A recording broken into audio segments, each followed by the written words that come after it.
Hello, I'm Hansi Parchment. You're watching Talawa TV with Crystal Davis. I think the uniqueness of the Reggae Girlz is they embody the national motto of Jamaica, which is out of many one people. So when you look at the entirety of the Jamaica squad, you have dark-skinned girls, mixed-race girls, girls who have black and Asian in them. You also have the homegrown players, so like your Bunny Shaw, your Konya Plummer, your Denden Blackwood. So what that means in terms of from a grassroots perspective is girls who are born in Jamaica can look at a Bunny Shaw and hear that authentic accent and say, you know, if Bunny can make it, then so can I. Once you hear that authenticity, that raw Jamaican accent, they should be able to look at a Bunny Shaw who's now our captain to say, if Bunny can do it, especially if you come from the same community, the same parish as her, if she can do it, then so can we. I want to give a big bless up to the Reggae Girlz out there. They ain't believing us. John did. Reggae Girlz, keep winning, keep inspiring. I know you're going to be great out there, World Cup. Sedella Marley, number love. Bless up from DJ Khaled. And I'm representing for the Reggae Girlz. You know what I mean? Big up on yourself every time. Especially if you're qualifying for the World Cup back to back. You know what I mean? Sedella, big up yourself. One love every time. You know the thing go. Blessing off a flow like a river. Blessing off a flow like a river. What the Reggae Girlz do? Left them name night earth like a queen. Me have to big up the top soccer team. You know Massacre represent. Jamaica supporting every time. You know the thing go. Hello, I'm Hansi Parchment. You're watching Talawa TV with Crystal Davis. I feel like I'm from UK, you know. See the moonlights on the town. Whoa, I'm getting ready. Talawa TV is in the town. Whoa, I'm getting ready. Got a corner on the telephone. Yeah, this is the Ocean of the Messenger, and you're watching Talawa TV with the host and best Davis. Take it away. It's great to be here. I know that you're probably the biggest supporters of the Reggae Girlz. So what you do and the message that you spread for the girls, it's really appreciated. Thank you. I really appreciate that. Thank you. And my apologies. Memory clearly isn't that great, so I do apologize. And I'm glad that you're back, and hopefully tonight won't be your last. And Mr. Lee, Mr. Jeremy Lee, sir, I think you are on mute, but you're definitely no stranger to the channel. How are you?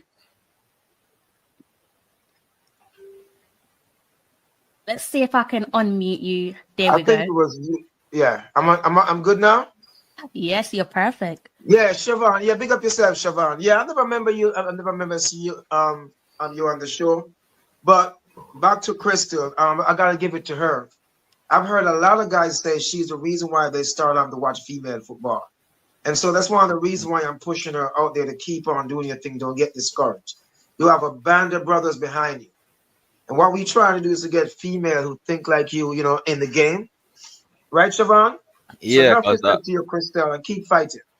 Yeah, because as you mentioned, a lot of persons, because I think the Reggae Girlz has been the most successful team in our football, and I think a lot of that was underrated. So what you've done for the local aspect of Jamaicans, you brought that sense of admiration to the persons know that, hey, it's not just the boys. The females as well. The females have the love as well. And honestly, if it wasn't for someone like you, Crystal, the YouTube space would just be crowded with the reggae boys. Yeah. So we do, you know, we have lots of respect for you, mom.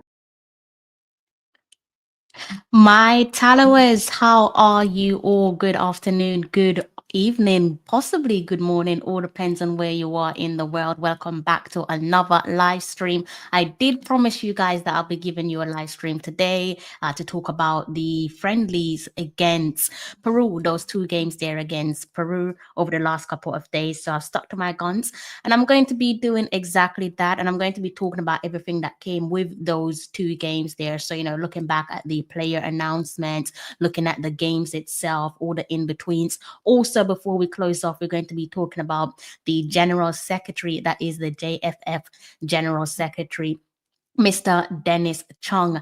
So do sit tight, relax, and I hope that you enjoyed tonight's live stream. Please do go ahead and hit the like button on my channel, also over on the Reggae Boys and Reggae Girls Supporters Club, kindly go ahead and do the same. If you're new to both of our channels, please do go ahead and hit the subscribe button. Happy Friday. Let me know how you guys are doing there in the comment section. What's my time? It's coming up to 1 a.m.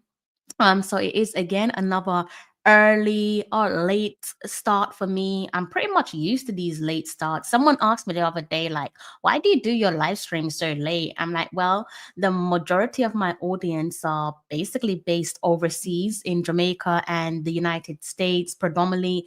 They're all filtered out across the globe as well, so Canada. I had someone watching me from Pakistan, and I was just like, wow. I mean, big up Asia, big up Pakistan, but I didn't expect that. But we do have people watching from all over across Asia. As I said, across the pond. My lowest viewers come from the UK, which I kind of find hilarious. But it is what it is. Maybe things will continue to change. For me, I have discussed the potential of moving my live streams to an earlier start.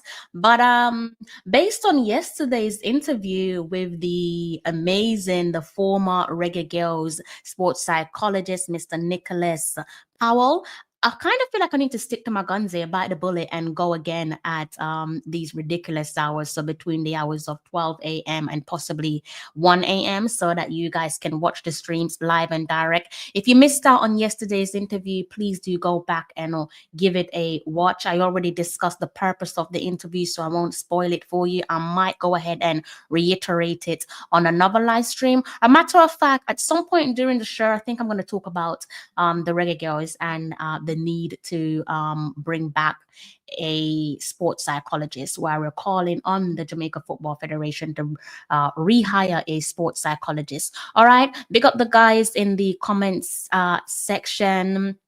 Asia, big up yourself. Also, big up yourself, Kyle, watching from Jamaica and from the United States. And I do have my two guests in the studio. I don't want to keep them waiting. It's almost been 10 minutes. I can see one of them that's like kind of shaking their head a bit. You can guess who is doing that, right?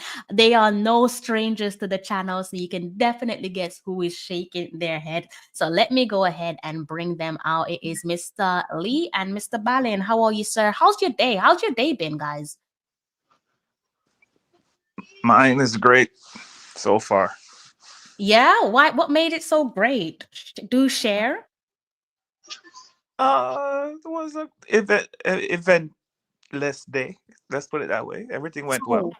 Okay, I like that. I like that. Well, long may it continue. I mean, I caught you on your lunch break earlier on, so yeah, I was enjoying my soup and you disturbed me. I'm sorry, it won't happen again. My apologies. Okay. You just gotta look at the phone and say, Mr. Balin is having his lunch. Mr. Balin, big up yourself, Mr. Balin. Big up yourself, Mr. Lee. But you know what, though, I got to start off with this. I like the way you say, you have a blessed day and give thanks for that, because not everybody can say that, but give thanks for that, man. Yes. Me, myself, I wake up today, I didn't have nothing to worry about.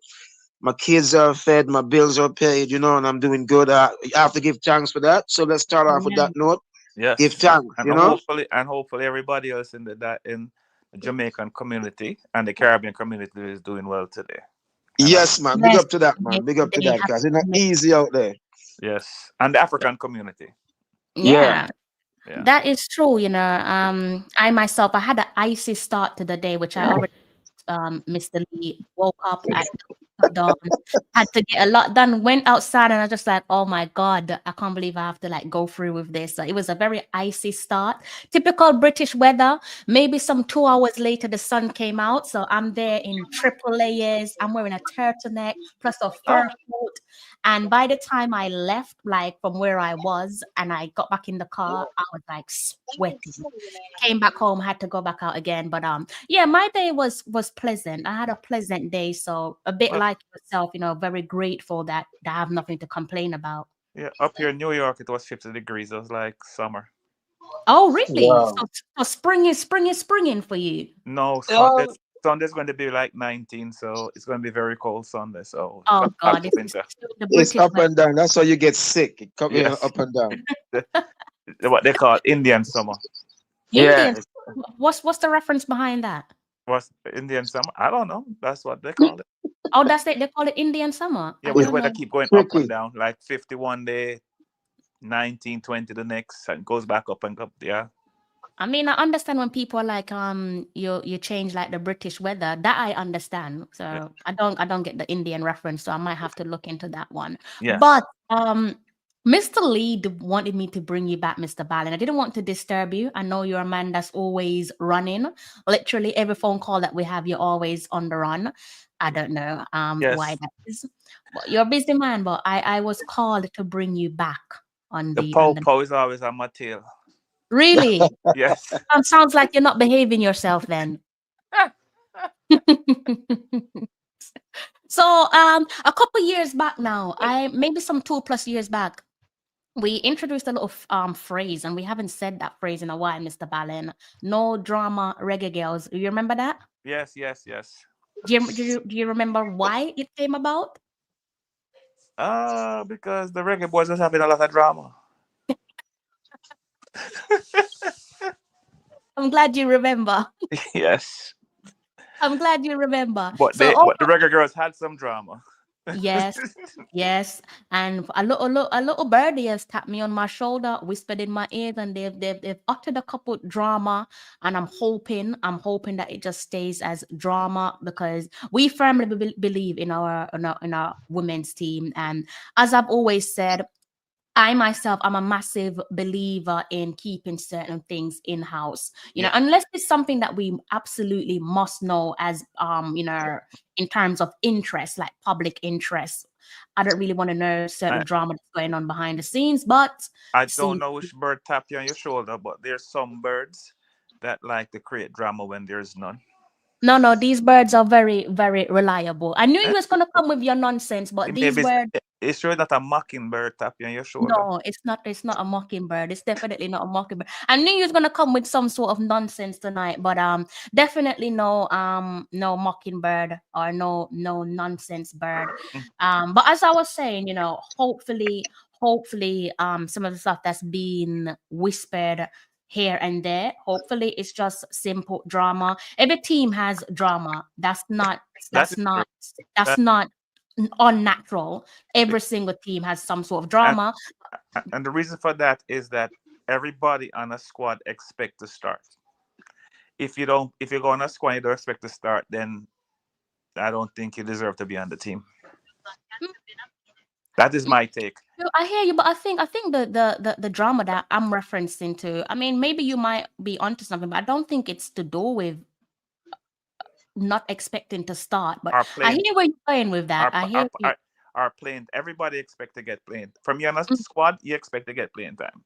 Yeah, I definitely agree with the latter, relating to players call up and so on. But as I've said, with this channel, we're gonna do our best again to reiterate what we have always said: no drama, reggae girls. Because again, we started saying that because of the toxicity and the drama over on the men's team, and it does seem as if not like for like, not similar type of situation, but it does seem like there's some stuff going on there in the background. Hopefully, the people around the team per se can just keep a lid on things and regain some sort of control. And I might segue again into that later on in the show. Matter of fact, I will be touching on that later on in the show, right? So do listen carefully. So where do we start, guys? I think it's probably best to start with the positives. Let's try and focus on some positives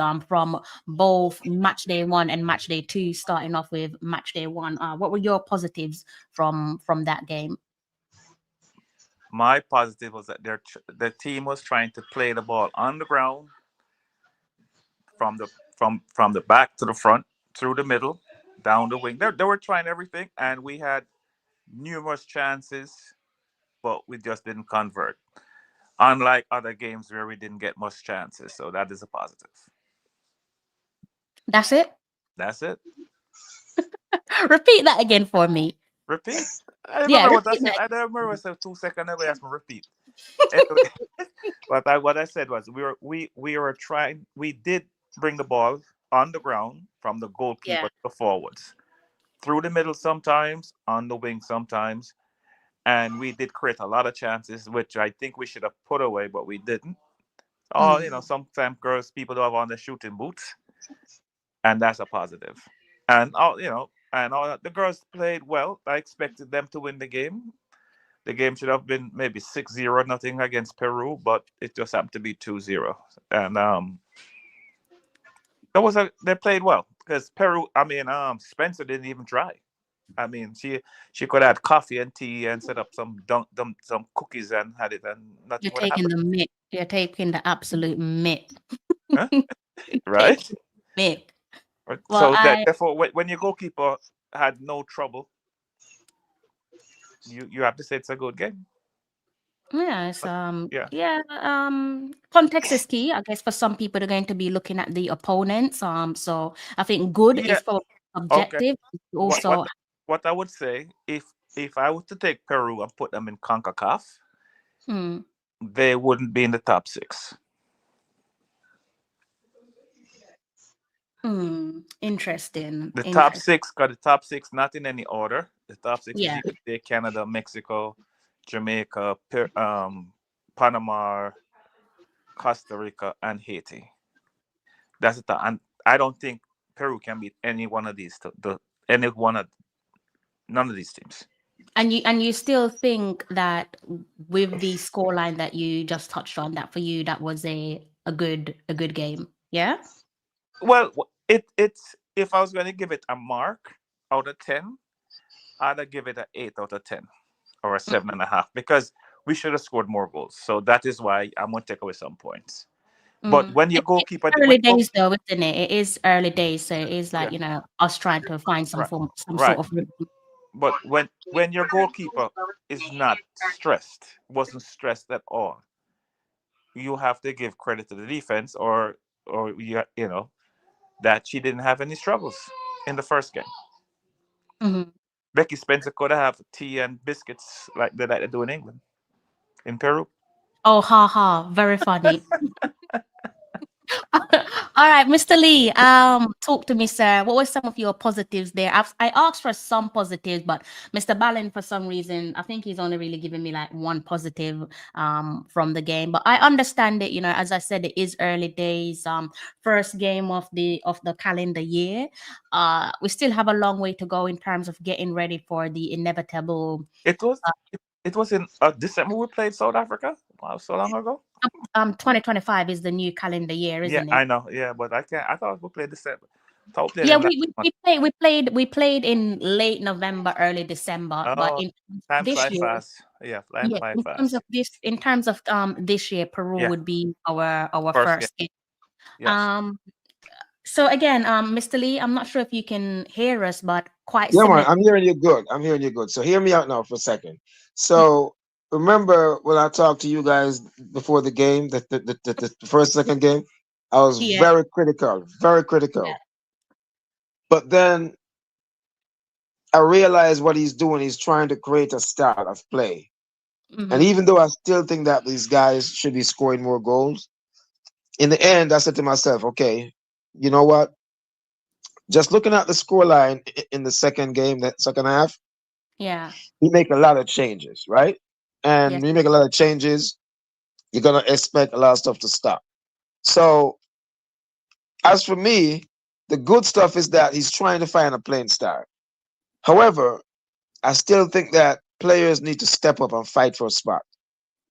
So I'm not gonna be that critical right now. I am gonna say that I think he's trying to find a playing style, trying to get people to be you call it people to be critical and doing, doing their thing. So as of me right now, I'm used to be I went back and I assessed. I said, okay, I'm not pleased with a lot of stuff, but at least he's trying to come up with a playing style, like just kick the ball along and run it down, right? But Yeah. Yeah, so that so that's the good, what I mean, that's the good part. But Yeah. what I mean, okay, so you can see that in the first half, right? They scored 3 goals, right? And they I mean, if you look at everything, right? But the second half, let me ask you, Mr. Ballin, did how many changes did Peru make throughout that second game? About 5, but they made About about 5 in the yes, second half or in the first half? second half. Second half, they made about 5, but they made Yes. at different times. One thing I will say though, that first goal that scored, that defender and the goalkeeper, uh, the goalkeeper did not move, and the defender should not. I mean, I guess you didn't expect her to take a shot, right? But I am not gonna be too critical right now of the coach. But I tell you this: the way we play against Peru, the next 2 games against Mexico, Crystal, when does World Cup qualifying start? Do you know? The latter stages. So before we get to the actual qualifiers, we have like the qualifying round for the championship. So the qualifying round is between October and November, so that we can then go into the actual championship, as we've done with like previous World Cup cycles. Okay, no, that's what I'm saying. So no, when you say, so we have to do wait a second. Explain that. So, all right. So, as you've seen with other like World Cup cycles, we qualify for the World Cup via So the the knockout stages. CONCACAF Women's Championship, right? So this year the international match windows are October and November 2025 and February and April 2026, right? And this is like the 2025-2026 CONCACAF Women's qualifiers. So Right? hold on for a second now. They're not doing like on the men's, like the top, like the teams that's have like the teams that make it to the second round. They No, wait. what I'm saying is before you get to that, you have to do the qualifiers. You have to qualify to go into the championship. Do you understand what I'm saying? Yeah, so what Mr. Lee, what's going to happen? Jamaica may end up playing teams like U.S. Virgin Islands, Cayman, Bermuda first. Then Yes. the best 8 teams or 6 teams or whatever go into 2 rounds, maybe 2 groups, and play and then play for the semifinals, and maybe the top 2 or the top 3 make it to the World Cup or something like that. Top Yeah, 6, that's what you whatever. said. That's what. No, the reason. And Yeah, then- I get that part. I get that And part. then But I'm saying like, go ahead. remember, sorry to interject, remember quite similar to like last year, we also have to think of we don't want to get ahead of ourselves, obviously, although I think they'll qualify, but in terms of the World Cup, we also have to like talk about the possibility of qualifying for the Summer Olympics as well, but we can talk about that at a later date, right? Right. So Yeah. we have Yeah. things that we're trying to do. But Okay. just No, it's before the thing that before I was forget, trying to get at, right, was that I know like since they go to the World Cup, right, they are Yeah. gonna have to they're gonna skip some of the qualifier and wait for the team that come up to them. No, the based on if you the based on how what your rank is in CONCACAF. So maybe USA, Canada, and may get a bye because you're 1 and 2, and then the next 6 teams come up. Yeah, but if they're gonna do it like how they do the men's, right? Like the 16 that make it to the hexagon, right? They get a first round bye. So I'm thinking that the Reggae Girls are gonna get a first round bye and wait for the teams to qualify to come up to them. I don't think so. I think maybe the first 2 teams is going to get a bye. Because okay. I think that would be US and Canada.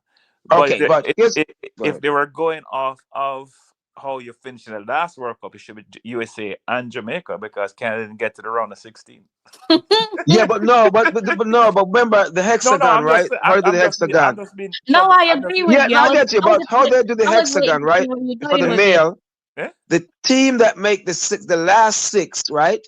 That's the team they give a bye in the men's, right? Yeah, but the team that make the last 6. It too heavily with what they No, do but the reason why I said that, right, is because we have the same amount of countries. So yeah, I mean, yeah, let's No, we don't. No, we don't. More, okay, all right, so I got that part. But here's one of the good thing now. That's why I'm saying I'm not gonna be too critical of Busby. Yeah, I heard them say that they're gonna try to utilize all the FIFA windows this term, right? Yeah. They're going to utilize art, which is a good thing.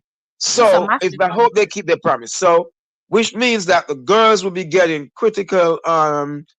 He gets to see everybody, and so I heard I brought this up before, and then he said it. The kids, that's the college kids that's in school. He said in the summer. I was glad when he said this. In the summer, he's going to give them a chance to showcase themselves, which is very good because you know, I want to see my daughter it's Washington play. You know what I mean? I want to see her get another shot. Man, that's my daughter. No disrespect to her dad, but that's the future. That is the girl. It is the future, man. You know? Yeah, but you see, what she's going to play. She's going to be on the team unless she's injured. She's going to be on any team that Jamaica pick. Any team when Jamaica is picking a team that to play in a World Cup qualifier, as long as she's not in school and available and fit, she's going to be in the squad. Oh man, I just hope it's true. There's no doubt about that. There's no doubt. I mean, with these people, man, I don't cross my fingers for no with these people. No, they're not. They're not. I think with okay. So let me just piggyback off some of the stuff that you've touched on. I don't think you have anything to worry about with this. I don't know what's going on in the gaffer's head. I can't speak from. I can't pick the team, but. He has stated, why am I talking so loud? I need to turn this down. He has stated on, I believe, 2 separate windows now. So from the South Africa international window, or maybe even 3. I can't remember if he spoke about it in the France window back in October. So let's say for definite, the November/December window, and now the February window, where he touched on the 60-player talent pool, right? That's at his disposal, and the idea is to see how many players he can look at to potentially turn to if needs be, and who to like build a team around, who to add to the team, who to add to the core players, and so on. So Washington's naturally going to be part of that. There's no reason why she would not be part of that.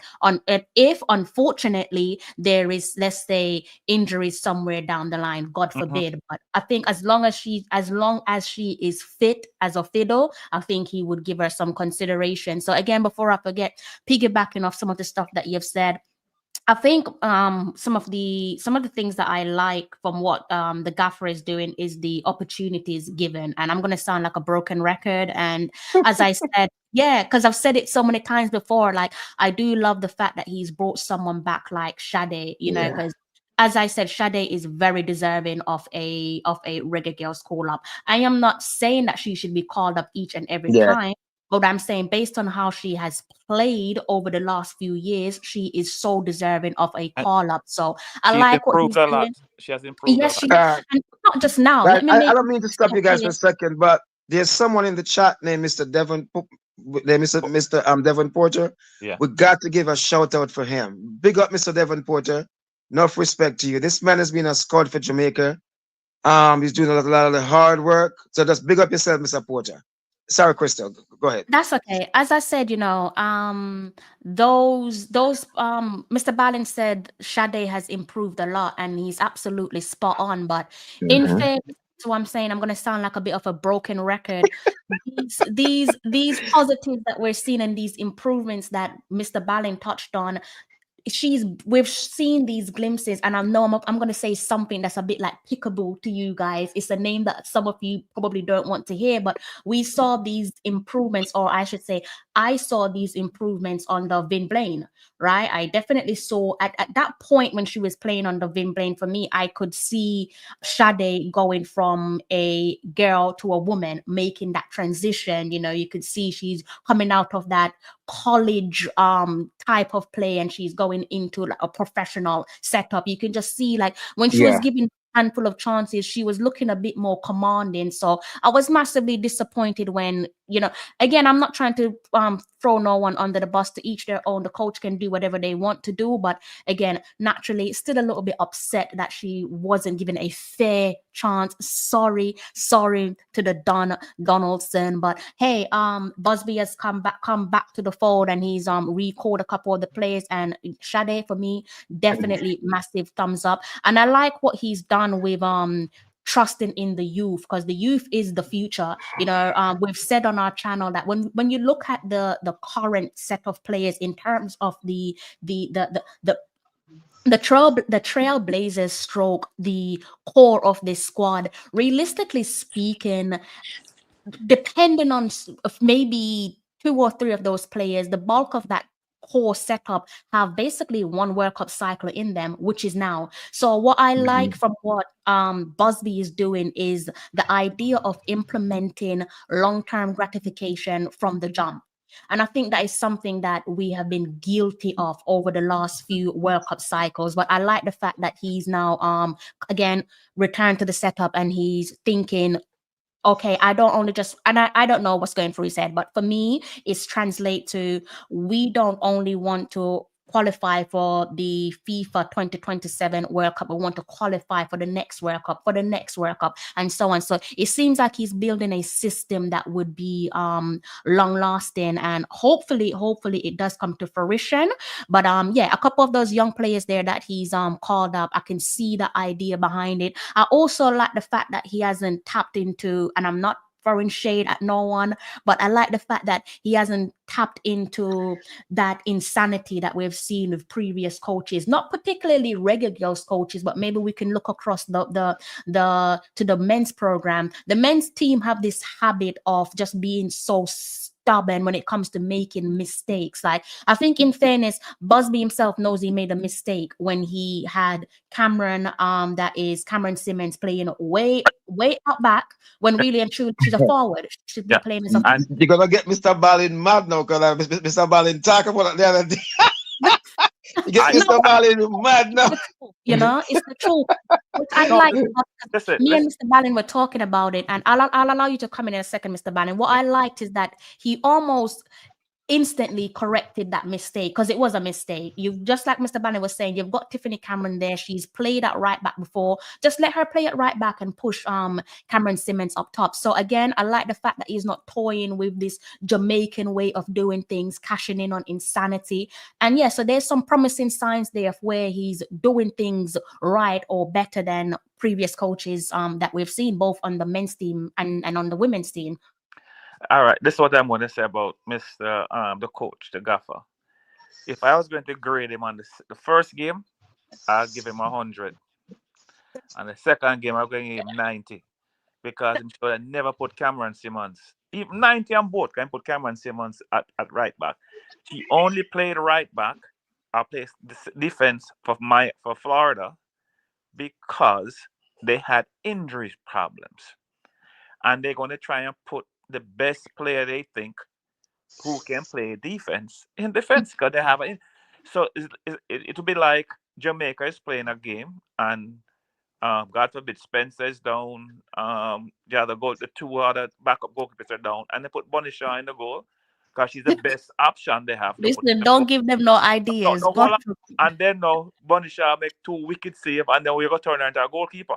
Yeah, Spence is Spence. You understand me? Yeah. It don't make no sense.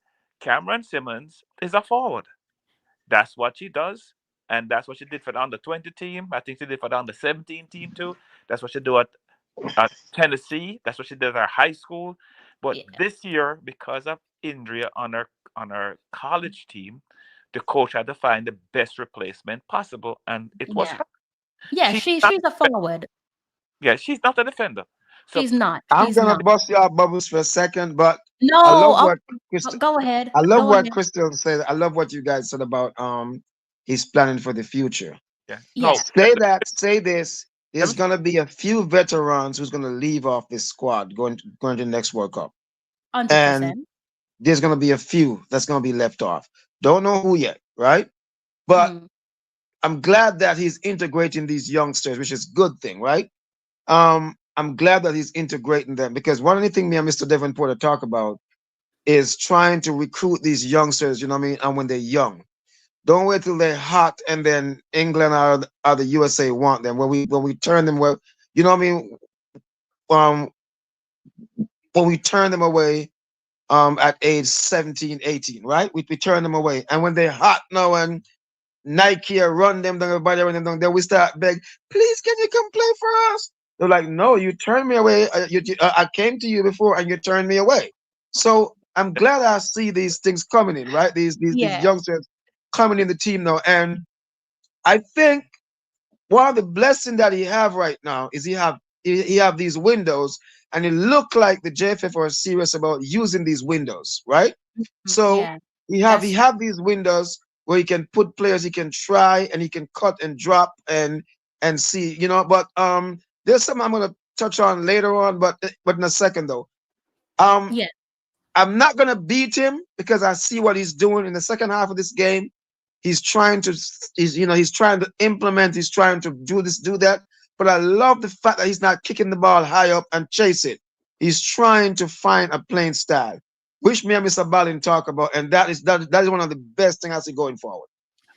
Also, I don't go know if on, you Mr. realize, Mr. Lee, that in the second half there were 9 college kids on the field. That's what I'm talking about. So I can't beat him. You know, I can't beat him. The only 2 that were college kids were Tiffany Cameron and Blackwood. Blackwood. So that can explain, you know what I mean, why the goal scored. Because if you look at this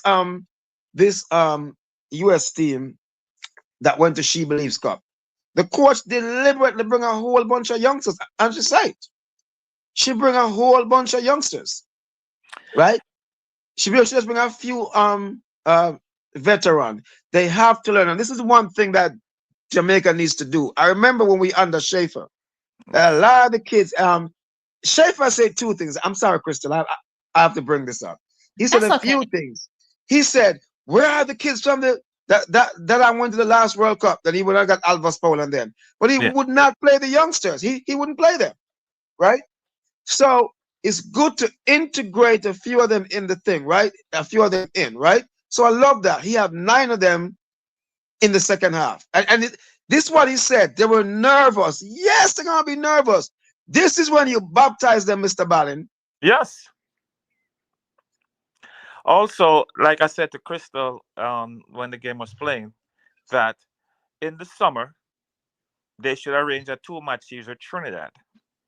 Because Trinidad is the next best team apart from Haiti in the Caribbean. We are the pick a under 25 team or under 23 team with all these college kids and play against Trinidad and Tobago. Who's going to pay for that, Mr. Ballin? Eh? Who's going to pay for that? Who's going to pay for that? JFF. I wish you luck, Mr. Ballin.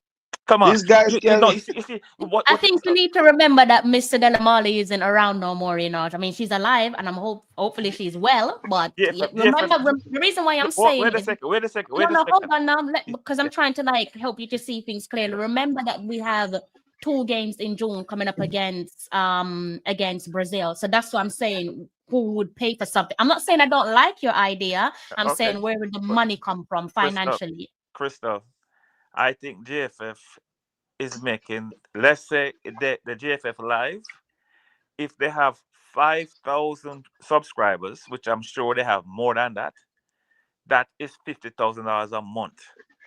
So therefore, they should have enough money now to get that game from the subscribers. I wouldn't pin it on the subscribers per se, because here what I don't know me and you don't know what the plan is in terms of the money. I'm just saying about funds. I'm saying if they have 5,000 subscribers, I'm sure they have more than that. That is $50,000 every month. So therefore, 50 times 12 is $600,000 US. They can arrange 2 games out of that without that money for young girls to play Trinidad and Tobago 2 times, whether it's in Trinidad or in Jamaica. Huh? You make it. Listen, I don't disagree with you, especially since there's a partnership or collaboration there already. Stop putting negative about they have the money. Tell Mr. Chung. I'm not being negative. I'm just saying to you that I'm just asking you a question. It's not negative. I'm literally just asking you a question like, where do you expect them to get the money from? It's a reasonable question. I just told you. Yeah, and I'm saying to you that you cannot say that it should come from the subscribers, because let's say, God forbid, people start to pull away from the members channel. But Crystal, listen to me. Nobody's going. If 10 people pull away, 20 is going to sign up. Because Yeah, when but you don't know that, Mr. Ballin. I You can, don't know that. Crystal, I'm going to tell you this. No, you're speaking about hypothetically. You're speaking about what Well, if. if you You're not telling me something that is concrete. if you go on So the member, if you go on JFF member website right now, I'm sure you're going to see more than 5,000 subscribers. Yes, but you don't know what's going to happen a month from now, 2 months from now. So you cannot bank your loyalty and say use what comes through from the members channel. Again, I don't know what the plan is in terms of where. But Crystal, I just give you one avenue. They have other avenues. They have sponsorship down there from all different companies down there. No, but I'm challenging you on it because you're saying that I'm being negative with the idea. I'm not being negative. I'm being realistic. Like, you don't really know. You can't bank your loyalties simply from a YouTube membership because you don't know if it's going to be there in some months' time. Here's what I'm going to do. I'm gonna bust your bubbles with this, right? JFF have the money to do that. They have the money if they wanted to do it. Simple. They have so here's my thing with that. Here's my thing with this now. So hold on. I am saying to you that you're saying you want them to do it in summer. I am saying to you that how feasible is it to do it in summer, considering we're already going to play Brazil in summer in June? So that's what I'm saying to you. Let me finish, Crystal. Summer has 3 months. I know that. I'm not stupid. I wasn't born big. Okay, I know that. So therefore, if they're playing Brazil in June, this is the under 25 team. This is not the senior team. I'm aware of that. You so said therefore, that. And these girls have to go back to college at the end of August. Mm-hmm. So you arrange a game for July somewhere in either Trinidad or Jamaica. It can be done. So hold on, so Mr. Biden and Crystal and Mr. Biden, hold on for a second. Can I jump in? I see you two going back and forth on this. Can I jump in?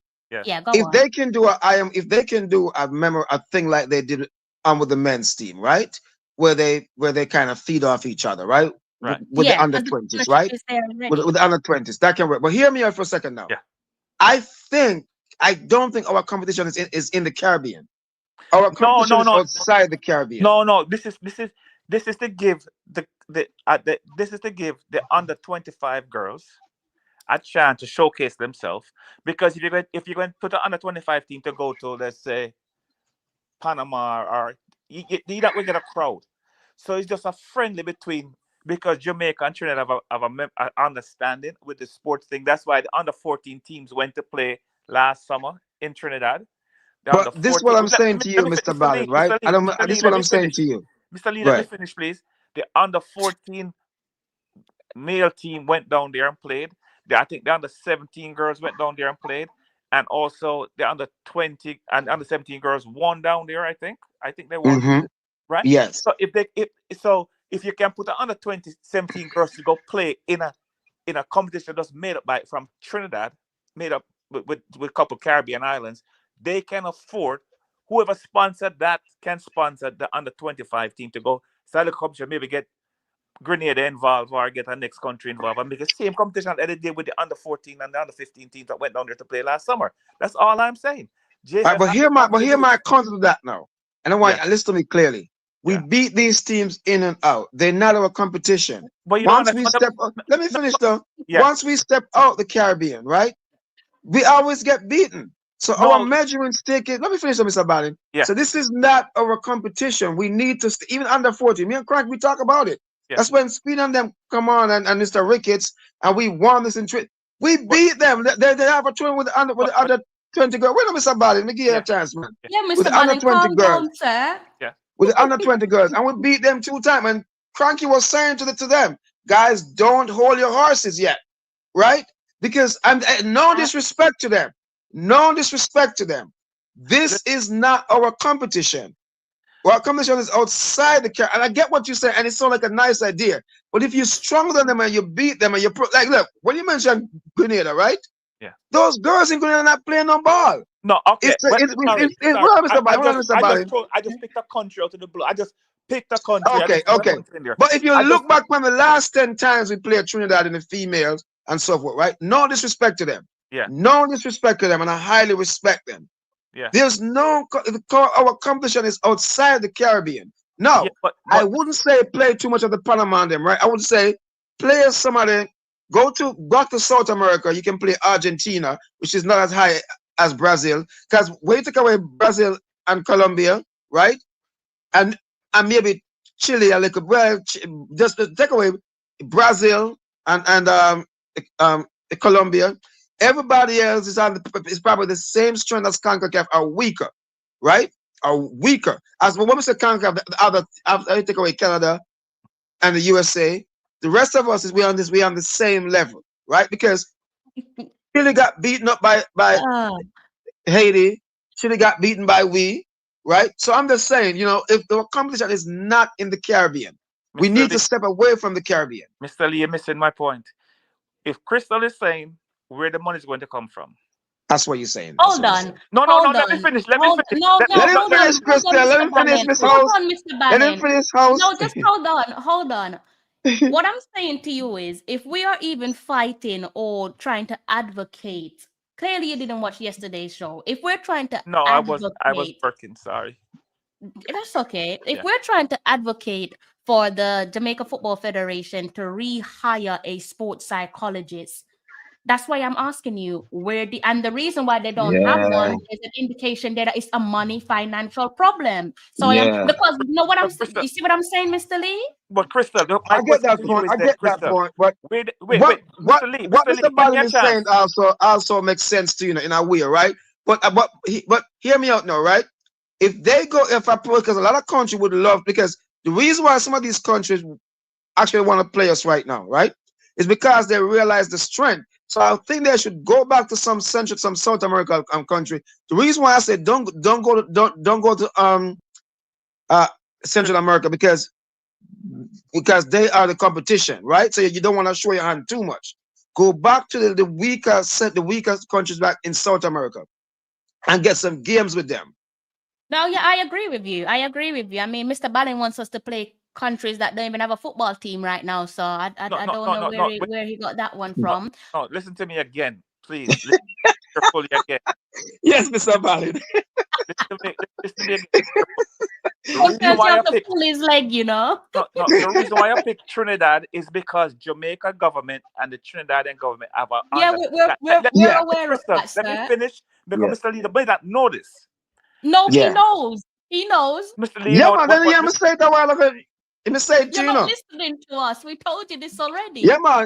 We say, and it's a good idea. But we beat this team all the while, and our competition is outside the Caribbean. Right? No, so Mr. Lee, I understand, Mr. Lee. I understand that. But what I'm trying to say, you all say they don't have the money, right? Yes, I'm a businessman. I'm a businessman. You all said they don't have the money. That's what you said. Yeah. That's what you're saying. So basically, anything better than nothing. How do the South Americans don't have the money? Did I tell because the teams in South America is putting it up. That's what you and Mr. Lee agreed to. The competition outside of the Caribbean. But if they're hosting Mr. Ballin, relax. No, but y'all don't make no sense. If they don't have any money, how they get to South America and get to Europe? Mr. Ballin, remember the host put up all the money, The host is the one that put up. I was just about to say that. That's why I'm trying to say to you again, I'll repeat it again. The Jamaican government and the Trinidadian government have an understanding. No, not the Jamaican government, the Jamaica Football Federation and the TFF. No, it's a government thing. Mr. Ballin. Okay. It's a government thing. It involves the Ministry of Sports. It's a government thing. Huh? Yeah. Can you please listen to me? Yes. Please. You have mentioned the governmental agreement. I agreed with you and said, okay, we have to go to Trinidad. Okay, you can be stubborn with Trinidad. Yeah, let's agree on that. Mr. Ballin, at the end of the day, what you mean is actually mean good. And we all mean good, but if we had the money like the US and Canada and Mexico, we could go to South Africa, China, Taipei, and all these other places, but we don't. Since you guys said, I said to you, they must use the money. Remember where it started from? Use the money collecting from the JFM Live. Mr. Ballin. No, I'm going back to that again. I'm going to mute him because he want to talk over me and him now listen. Mr. Ballin, go drink some rum, please. No rum, water. Go drink some water, please. No, I have some carrot juice here. Yes, man, that sounds good, Mr. Ballin. He wants to bite off our head, guys. We're not disagreeing with you, Mr. Ballin. I agree with you. I just asked you, Mr. Ballin. I asked you a simple question, and it's What's like the question? you're gunning for me tonight. No, you're not listening to what I'm saying. It's like you're gunning for me tonight. You asked where they make the money from. And I think that's a reasonable question, Mr. Ballin. I'm Yeah. not your told you where enemy. they- All right, let's move on from this, man. Let's move on from this. I answered your question. Hold on, I answered your Mr. question. Lee. I answered your question. I said I from am the not JFF your Live. enemy. I am not your enemy, sir. No, but I am telling you from the JFF Live. I am You not I answered your enemy, question. sir. I answered your And I question. challenged you on that, sir. I am not Big your up enemy. DC. I come in peace. I come in peace. Me too. I But think when you mash my car, never snap, never ball out. It's a balance of No me too. bunion. It's a balance of me too. Lord have mercy. Hey, Crystal, so we're gonna leave that one there alone, so we're gonna move on from this guy. But we want to ask Mr. Ballin something. no, man. How was Sometimes. Jody Brown in her other position yesterday? How do Hold on you there, see Mr. her? Ballin. Before you answer that, hold on there. Let me just do a quick little big ups to the guys in the comment section. Big up yourself, Mr. Porter. Again, big up Kyle. Big up Tasia. Big up the Reggae Boys and Girls Supporters Club. Noes, I hope I pronounced your name right. Apologies if I didn't. Big up yourself. DC, big up yourself. DC says, very lively discussion. I appreciate the passion regarding our Reggae Girls. Yeah, Mr. Ballin's getting hot and bothered there, guys. I got to pull his legs sometimes, you know. Warm in New York, you know. It's warm. 50 degrees. You cool. We have time out. And Yeah, man. So, Crystal- Mr. Ballin, Yes. how do you like Jody Brown playing a different role yesterday? Well, I What- will what tell you do you- this. She looked very aggressive and she was going at the defense, which she looked much better than she looked in the first game. Let's put it that way. Although she only played one half, but she looked much better. So she looked aggressive. But the thing is that I want to see her against a team like Mexico come this. A stronger team, yeah. Yes. So when you're playing teams like, I don't want to put on Peru, but they, you know, she look good. Not may look good. She look good. But when you're playing against a more powerful team, she may not look as good. Okay. So I'm See, just saying, I didn't watch the game, but I'm not negative. I'm just No, saying. you're not negative. You're bad mind. You're bad mind, Jody. I've never say a good word about Jody yet. You're very bad so mind. well, Crystal, let me put to the audience. Audience, am I be someone tell me that I've been hard on Jody Brown because she's only 21 or No, Jody is 22. more than 21. She's more than 21. But she's been with the national team for a while. She played against many seniors, so she should learn from now. I'm just saying, I expect more from her. Am I being too hard on her? Am I being too hard? I think. Let me know. I think I understand what you're saying from, because obviously because of the caliber of athlete that she is, you hold her in high regard. Naturally, I understand it. But I think you also have to take into consideration that she was, in my opinion, overused for the most part of last for the last majority cycle. The life, 100%. And also I think with Jody, the reason why she, towards the latter stages there of the World Cup qualifiers and beyond, she fell off, as did other players, but I think that was a collective issue. I think it's just collectively we weren't great. We just weren't great, unfortunately. Like, yes, naturally we demand more from Jody and we expect more from her, but I think there was some burnout with Jody as well, because the burnout I think was one issue, but I just think collectively it was poor. Because when you look at players who underperformed in the national team, like a Jody or a Bunny, respectively, when they went back to their clubs and her university, FSU at the time, they were all guns blazing. They were firing on all cylinders. So I think it was more of an issue than a them issue, in my opinion. Yeah, Crystal, I want all the new members, to join to subscribe and like up the channel, please. Subscribe and please, guys, Crystal, you see yes, again. Sir. I think you turn Richard for me, You take me on. Why you fin me tonight? You say I don't like Jody Brown. I bad mind her. But Mr. Why Ballin, would I bad mind this young lady? I never know her. Eh? Well, Mr. Ballin, look how much, Mr. Ballin, look how much word you throw upon me from the stream start. You are bad mind me, right? What me do? Word for word, Mr. Ballin. You know, Mr. Lee, she called me today, right? And I returned her call. and I was having a lovely soup, and she bad mind me from that time. Me a soup and me a drinking. I tell her what Charles, what kind of soup? I tell her. She go kiss her teeth. You understand me? A bad Yeah, from man. today, from 4 or 5 hours ago, she a bad mind me. Yeah, bad mind. She have me awake in the street for about 10 minutes. Yeah, she do it to me last week. Last week, me I cook some fish and something, and she bad mind me too. Me say, Hey, yeah, so me not tell her me I eat next time. No, you can't tell her because she is a very bad man. And then when she ready, you know, you're upon, you know, having scrims on Sunday. Oh yeah, you know what? Yeah, Crystal, we don't want to hear that. Keep that to yourself. We don't want to hear that. Yes, but having Big up Shara. We don't want to hear that, No. Crystal. No, Mr. Ballon, I have to pull your leg. I have to pull your leg sometimes. I have to draw him out sometimes, you know. Instead, I'm like Richard. Richard, So, pick up yourself, Mr. Ballon, yes. other than Jody Brown, right? Yeah. Who impressed you in the 2 game? Cardoza. True. And also McKenna, because she played well. I mean, she played. That's maybe the best. These are the best 2 games I've seen her play. You talking McKenna the striker? Yep. I wasn't impressed with her at all. But let me ask Crystal the same question. No, if you notice, when she get the ball, almost all the goals she has something to do with. Almost. She passed the ball to the left to Miss Blades, and Miss Blades scored. She gave Jody Brown the goal in the first game. And she scored. So therefore, she had 2 assists and 1 goal in 2 games. You can't do better than that. Okay, Crystal, all right. So, let me finish again. Three players She also impressed you.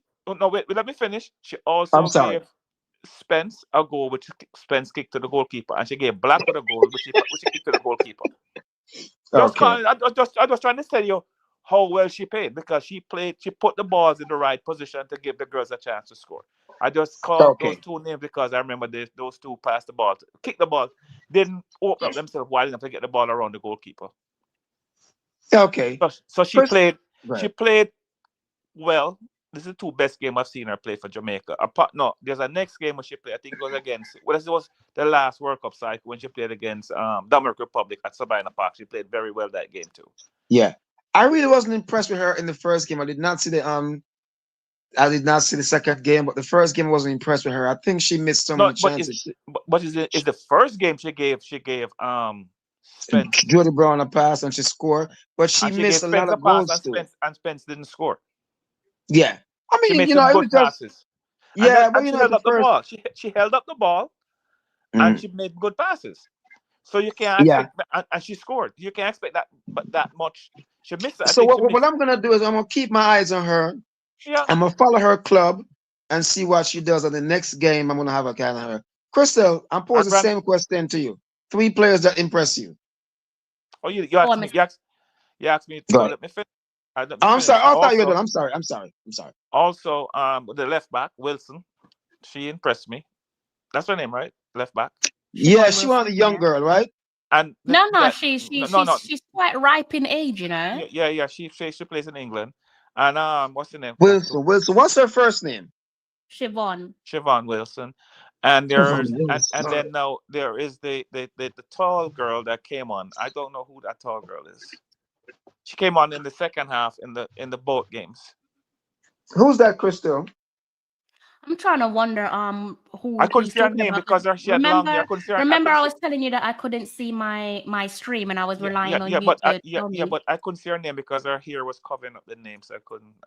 I'm just trying to think of how you was describing. I don't know. Walker? Was it Walker? Maybe it's Walker. I think it might have been Walker because, as I said, I couldn't see the. I like how she attacks the defenders. She run at the defenders, which is good.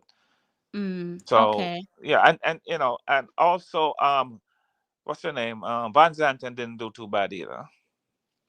And that girl, Eglinton, yeah. She played well. She played okay. I mean, all the young girls they play within themselves. That's why I want to see them play together as a unit to just see how they would operate.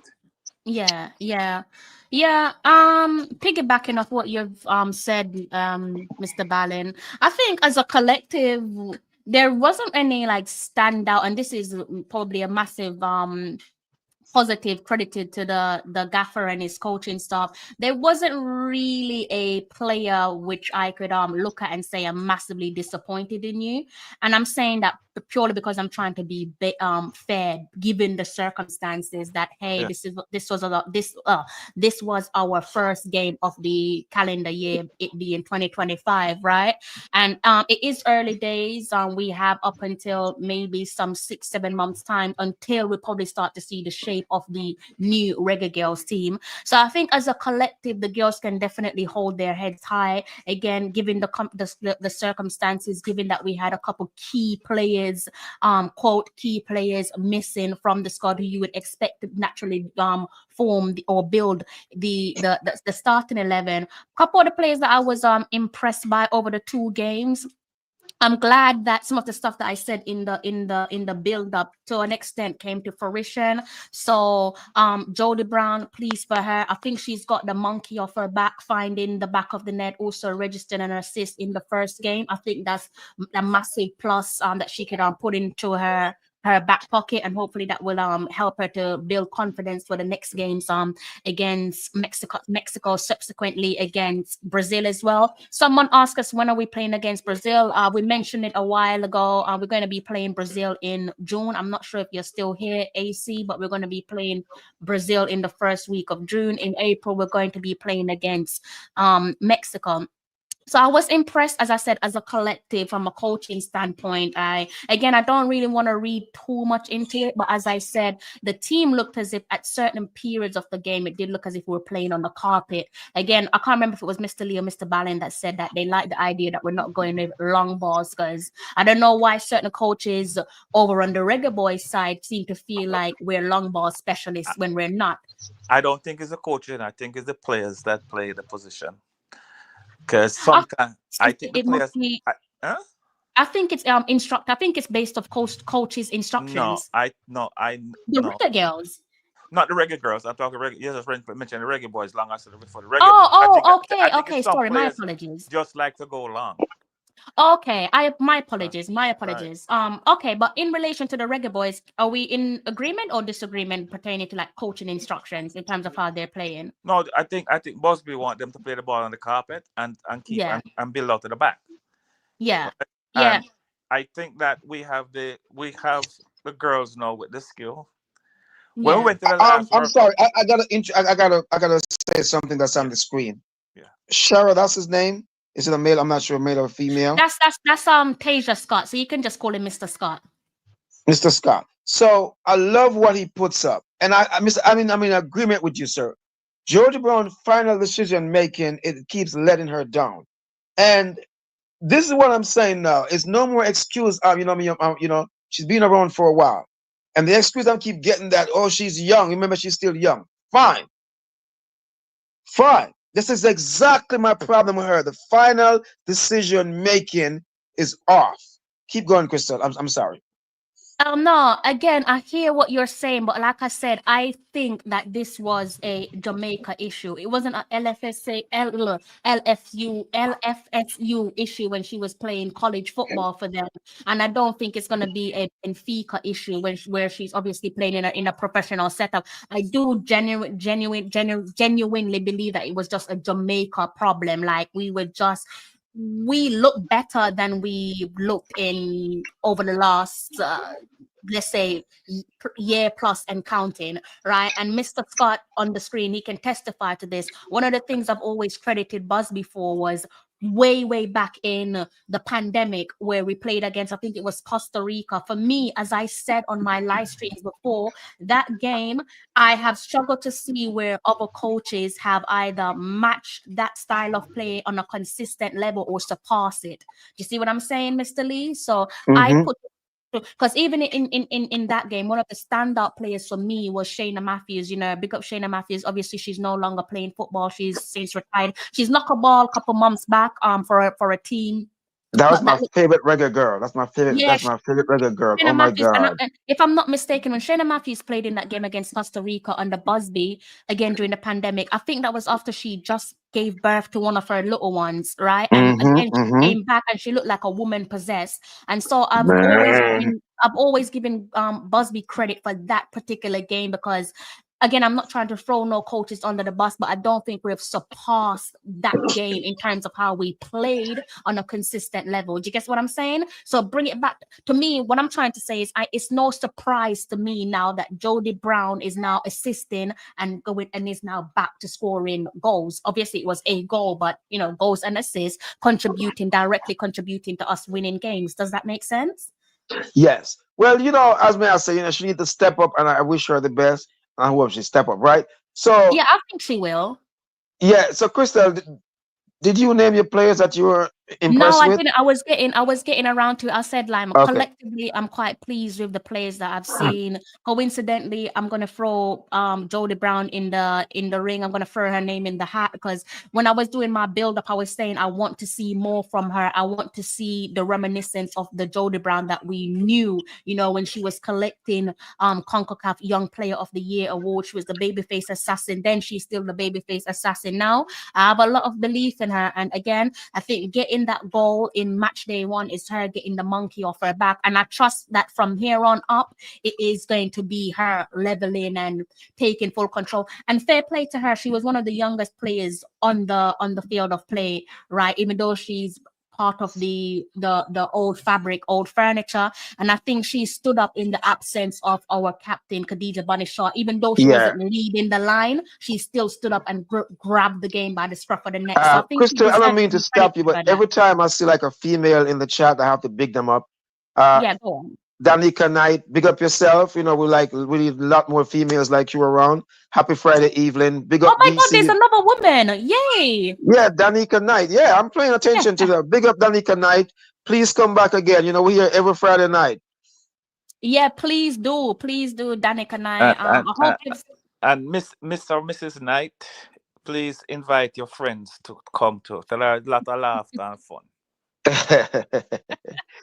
So and Crystal like to pull Mr. Ballin's foot.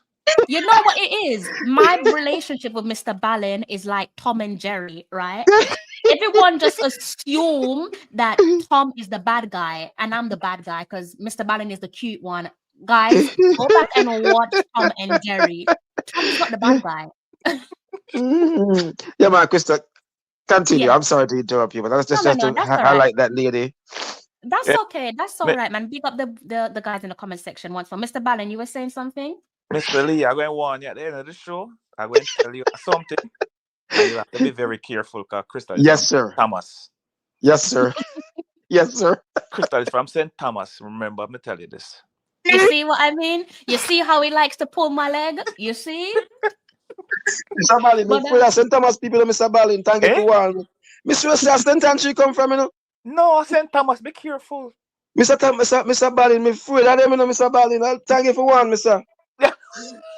Thank you for one, me. God of mercy. You notice every show she have to got powder on nose. You know. Yeah, Mr. Ballin, Mr. Ballin, you might have make sense now. 2 and 2 make 2 make 22. It makes sense now.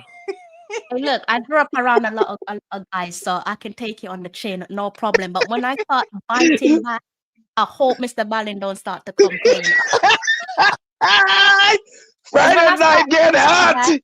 When I start biting back, he's gonna say, "Mr. Lee, you see what she's doing to me? What kind of rum we I drink tonight? Me know say a rum cream I drink when me carry from Jamaica in September.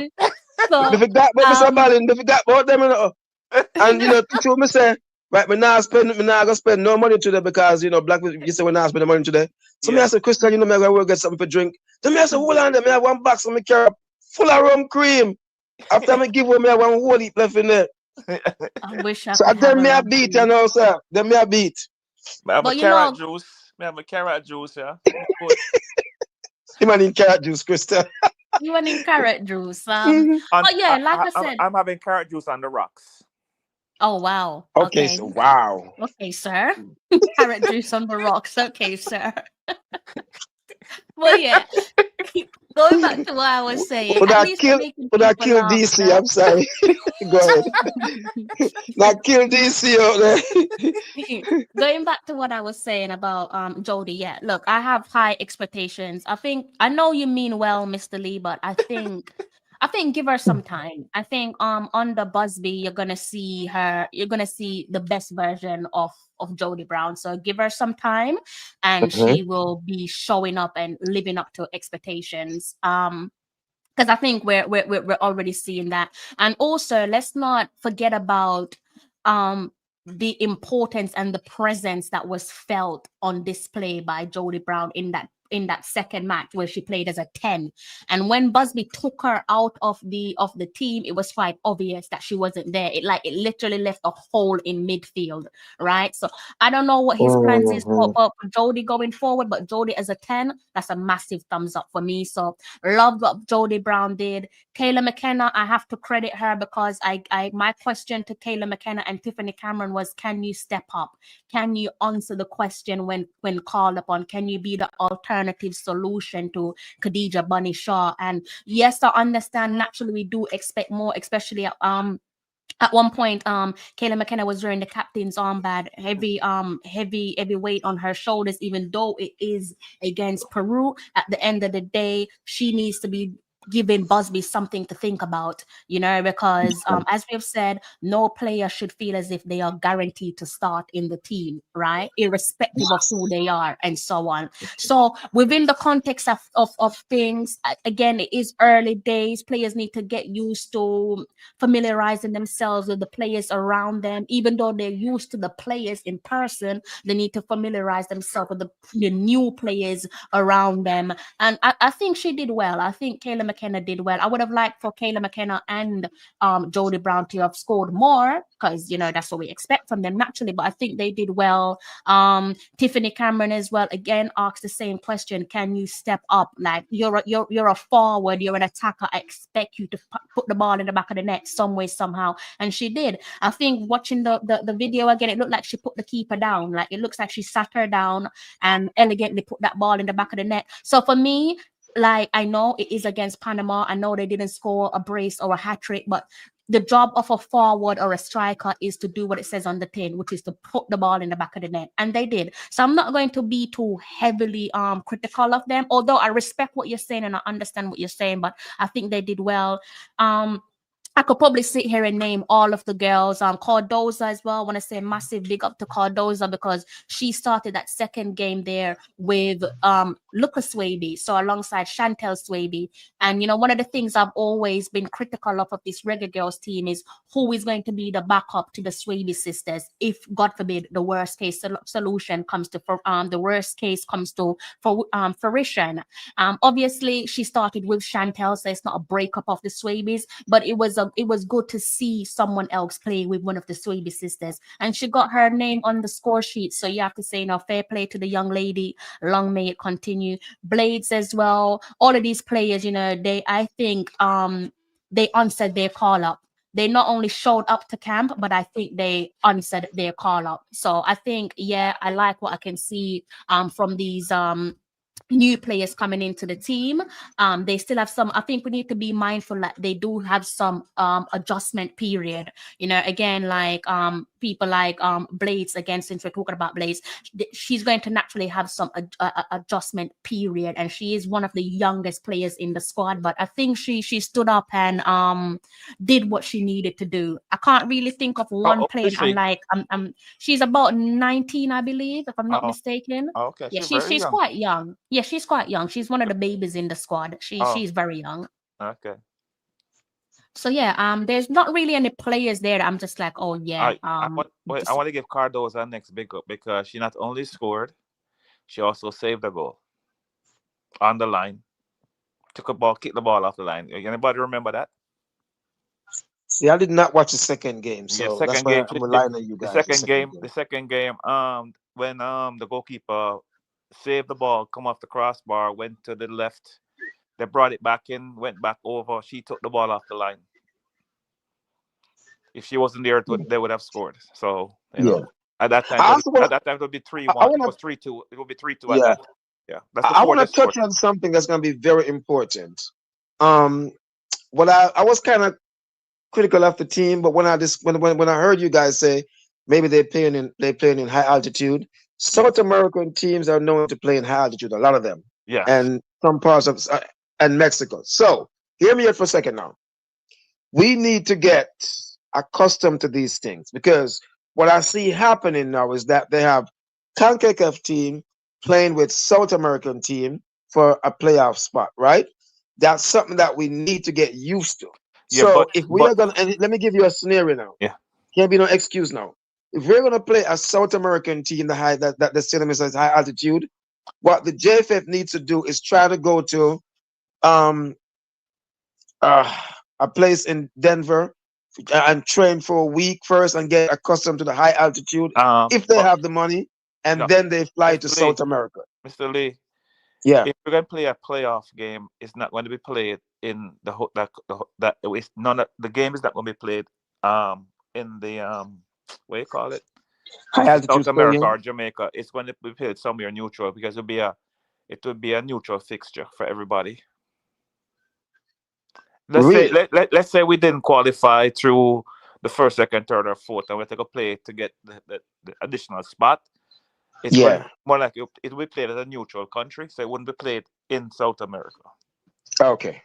Well, I hope that's the case. Yeah, because man, them stadium in South America. The last World Cup was played. The qualifiers were played in New Zealand. Okay, so them have everybody in a one spot, and them just everybody play right in a one spot, and they play. Yes, so that's what I see them doing now. Yes, you are right. So I think New That's Zealand what I see them doing now. qualified. They pick a neutral spot. I think that makes sense too. And let's go to and qualify. But again, they could end up playing in the US, and I get a game in Colorado. But both teams would be at it. Well, if South American team playing Colorado, they would be at an advantage because they already. No, I'm not saying play in Colorado. Go to Colorado for a bit and train there for a bit. Yeah. Get accustomed to the high altitude, and then you fly out. But you remember, JFF down the money, so them couldn't do that. Yeah, but that I even you know what I mean. It's Crystal Well, you know what I mean. They can do a GoFundMe. I will certainly contribute to that. No, you know. GoFundMe. Last time we have somebody that GoFundMe never will go over well. Yeah, we know that, but we are saying I think we move on from that and we learn from that. So since you brought it up again, I kind of have to ask a question, or maybe I should save it for when we're talking about Dennis Chung. So I might actually, I'll save it for when we talk about Dennis Chung, because I think it's probably relevant to some of the stuff that we've discussed already. I hope Dennis Chung is listening. Dennis Chung, I don't know if this is possible, but Montego Bay Airport busy. And you can't tell me you can't put a Reggae Boys store in a Montego Bay Airport where all them tourists are passed through a Reggae Girlz store, where them could buy Reggae Girlz or Reggae Boys gears. I mean, you make a ton of money for Adidas. Oh my God, Mr. Valentine, let me cut you. When was the last time you fly through Montego Bay? 100 years ago. I haven't been through there. Oh my God, look, I travel 3 times a year, right? Yeah. Crystal and Mr. Valentine, I was coming through Montego Bay Airport this September. And I kid you all, I forgot to talk about this. All the Jamaican stores are gone. Pure foreign stores. I think I 1 or 2 Jamaican stores inside the Montego Bay Airport. Well, I haven't been. I was so disgusting, Crystal. They have pure foreign food. They have Wendy's. They have this ice cream place. The culture gone. We sell out to the dogs. Crystal, I was because me want Mr. Look at some some food with me.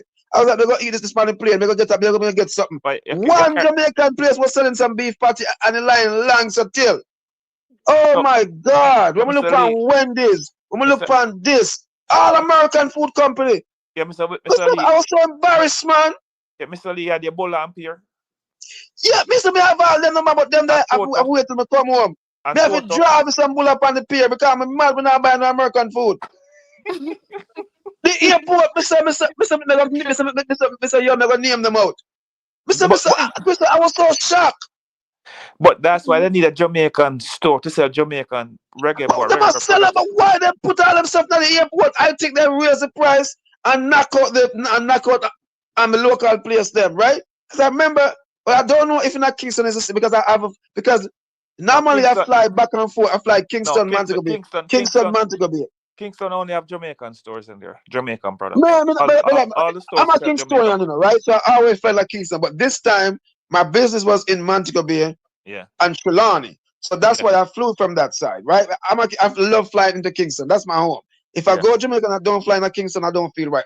That's just me. I'm a Kingstonian. I love it to the ground, right? Yeah.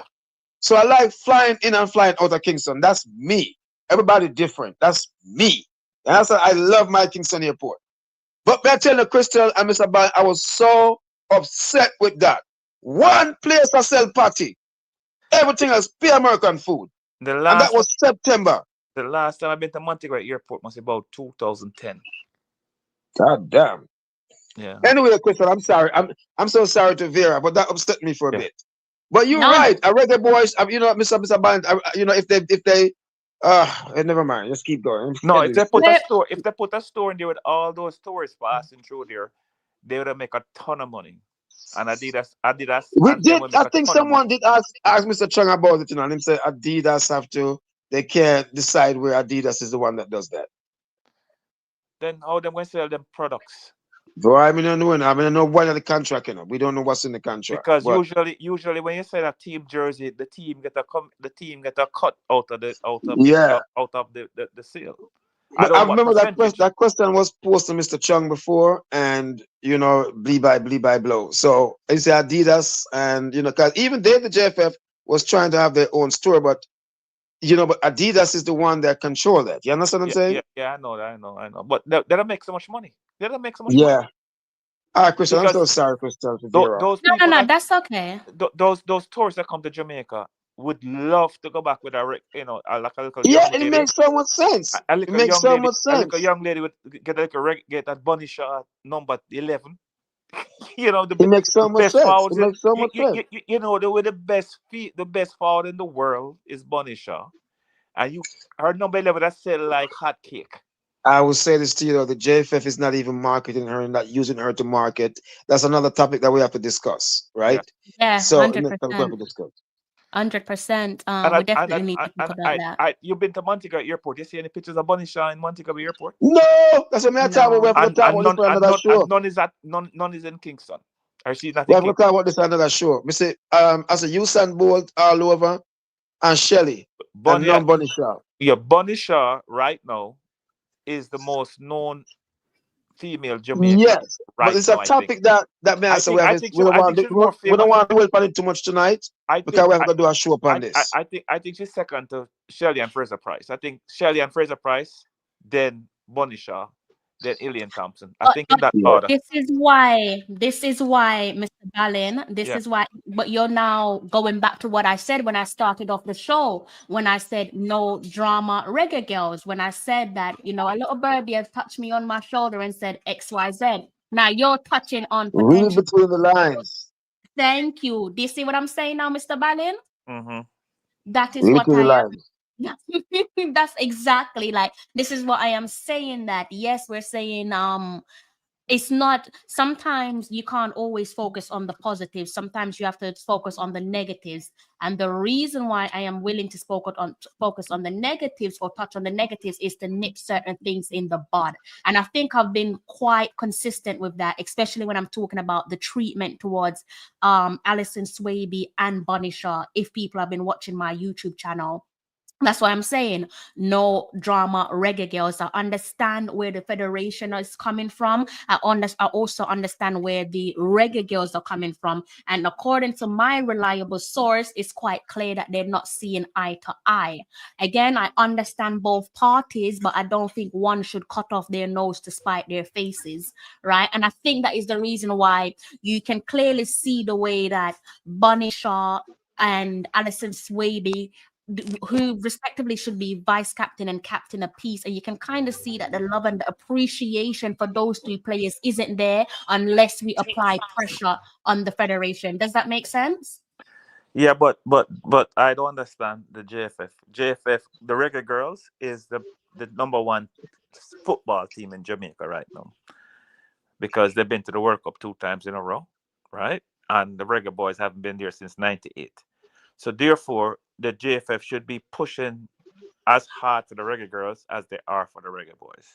But this is why And Mr. Ballin. and I want to ask you this question, Mr. Lee Yeah. and Crystal, who is more famous, poster boy Leon Bailey or Bunny Shaw? The Bunny Shaw. Hmm. Bunny Shaw by far. You know what? Because You the want most to famous start Jamaican footballer right now is Leon Bailey. No, Yeah. I would Without say a here doubt. for a second. Here for a second. If you ask me that, right? Yeah. And I will put those into two contexts. Who deliver for Jamaica? Leon Bailey or No, we're Bunny not talking Shaw? about who deliver. We're talking about who more famous. It's not about delivery. It's It's who's about more famous. It's who's more famous right now. Bunny Shaw Oh, to be or honest Leon with you, Bailey? the masters turn on Leon Bailey. The masters not. No, we're not favor talking him. about turning on. So who's more famous? Even if you I turn on would him, say, he's more famous. to be honest with you though, Yeah, to be honest with you, yeah, I'm gonna be differ. yeah. I would say Leon Bailey the last 5 years or so was very popular, but Bunny Shaw the last 2 years have come into her own. Like everybody So, know so about right her. now, Bunny Shaw is more famous. Right now, they're saying Bunny Shaw I is would more say famous. I would say right now she is a little bit, or maybe they're even right now. I could be wrong. I think they're even right now. You know what I mean? Because Bunny Shaw is the poster girl for the Reggae Girls, and Leon Bailey is the poster boy for the Reggae Boys, Is without she a really doubt. does, Alan? And again, sorry, but we have to talk about the negatives. Like, technically, she should be the poster girl because, you know, of the caliber of athlete that she is. She's arguably one of our greatest ever athletes out just across athletics, like in terms of being an athlete, not just football, in sports, I should say, across sports. No, I wouldn't say she's the greatest. No. I never said she was the greatest. I said she's arguably one of the greatest. Okay, yeah. One. She's in the that. top 3 or top 4, whichever Right. poll you look at. She is no higher than 4, right? Okay, But what I am saying, but what I want to say now, I'm going to name the top 3 or 4. no, hold on, Mr. Yeah. Ballin. Let me finish what I was saying. Yeah. What I am saying to you is because you said that she is the poster girl, but is she really the poster girl though, based on what we can see? And those are sort of some of the negatives that we have to talk about. Obviously, no one wants to sit here and be negative, but is she really our poster girl? Because as I said, unless we pressure, unless we, I feel like you've not been like in the loop of a lot of things lately, Mr. Ballin. Very busy. So you know what, guys? To be honest with you, I think we should save this for another show because I really want to go this for another show. I agree because I think there's a lot of stuff that Mr. Ballin needs to catch up on because I don't think he's aware we'll of have to talk about this after that's going on. Yeah, probably. No, but before you go, let me name the top 4 females in sports in Jamaica. Number 1 is right now. Number 1 is Shelly and Fraser Price. Number 2 could be tied with is Merlene Artie and Bunny Shaw. Number 3 is Elaine Thompson. Yes. Well, we can go. We can keep going. That is it. I'm not gonna call no, you said no top VCB. 4. You don't have VCB nowhere. No, I think she's up there too. She's in the top 6. But I think because what's her name went double back to back. She's an icon. She's an icon.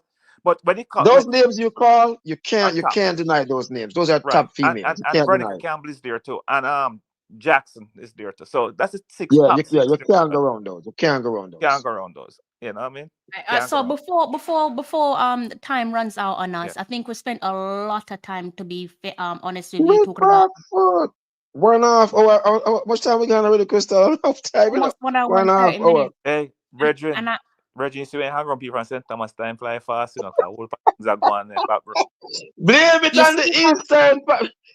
Hold on. You see how I'm not provoking him, Mr. Lee? You see how I'm just here peacefully minding my business? DC, you see St. Thomas gonna get mad fun with DC. I think something's wrong with my microphone. Can you guys hear me? Can you hear me? DC, you can hear you. We can hear you. Okay, my microphone just went on a different color. So the magic can work there, no. Magic different color, the magic can work, no. Not kill me. I just wanted to let you know that it's working, you know. But yeah, I think we've spent a lot of time being and the girls fair. No. We're still gonna focus on the girls, but I think we spent a lot of time being positive, but in terms of objectivity there, hopefully by touching on a few things, we might see things change in the future again, and we don't have to spend a lot of time on this discussion, but is there any negatives there that you could see across those two games? And I could start off with yourself, Yeah. Mr. Ballin or Yes. Mr. Lee. The coach, I went beat him. Don't put Miss Simmons at right back again. As I go and set Crystal on you. Come from St. Thomas. That is my negative of the whole both games, is that them putting Miss Simmons at right back and she is a forward. You notice in the second game, she took a shot from way outside the area on target. The goalkeeper saved it. Nobody did that the whole game. Nobody did that the whole game. Eh? Jumping on what you just said there, Mr. Ballin, the shot was one thing, but how about the touch? How about the touch? Yeah, so if that just send a message to Mr. Busby, don't let me have to come talk to you. All right. If I see you put Miss Simmons at right back again, may I come at Houston come deal with your case. How tall are you, Mr. Ballin? Me? Yeah. A very short 6'3". Okay, because I think Busby's probably like, it looks like he's 6 foot something. Yeah, but you see, him heavier than me, him can't run like me, can't move like me. Swift. Me swifter than him, no look like him can move that fast. Mr. Busby, don't worry. I saw me come here. Don't take me serious here. But now I have the mounted police I look for me come to Canada.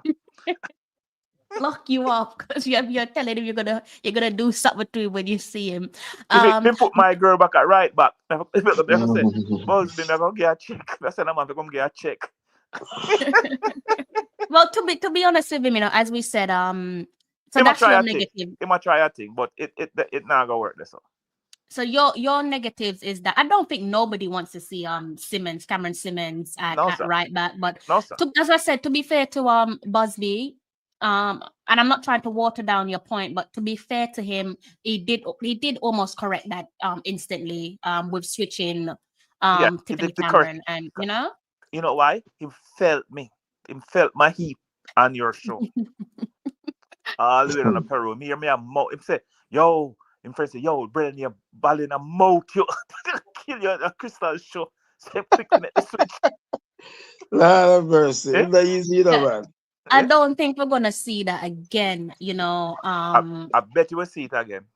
You want to bet on that? I don't think he's gonna do it again. Surely not. He ain't putting her right back. Mr. Lee, you remember him going to do it again? Okay, listen, how I give him a break.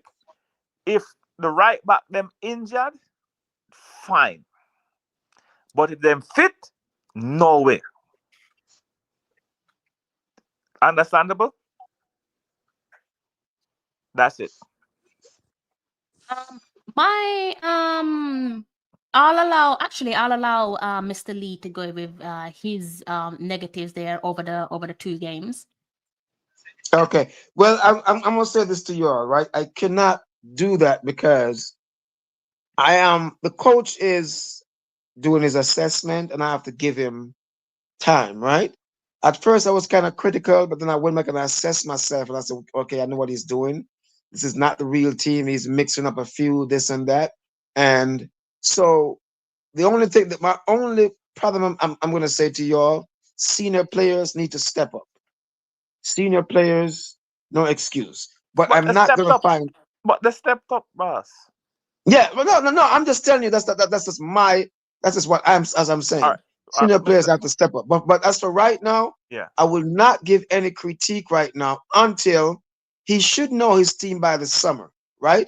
I think, by the summer when he said he want to look at the college girls, I think by then he should know his squad. So I'm not going to critique him too much, but I'm going to leave it as that.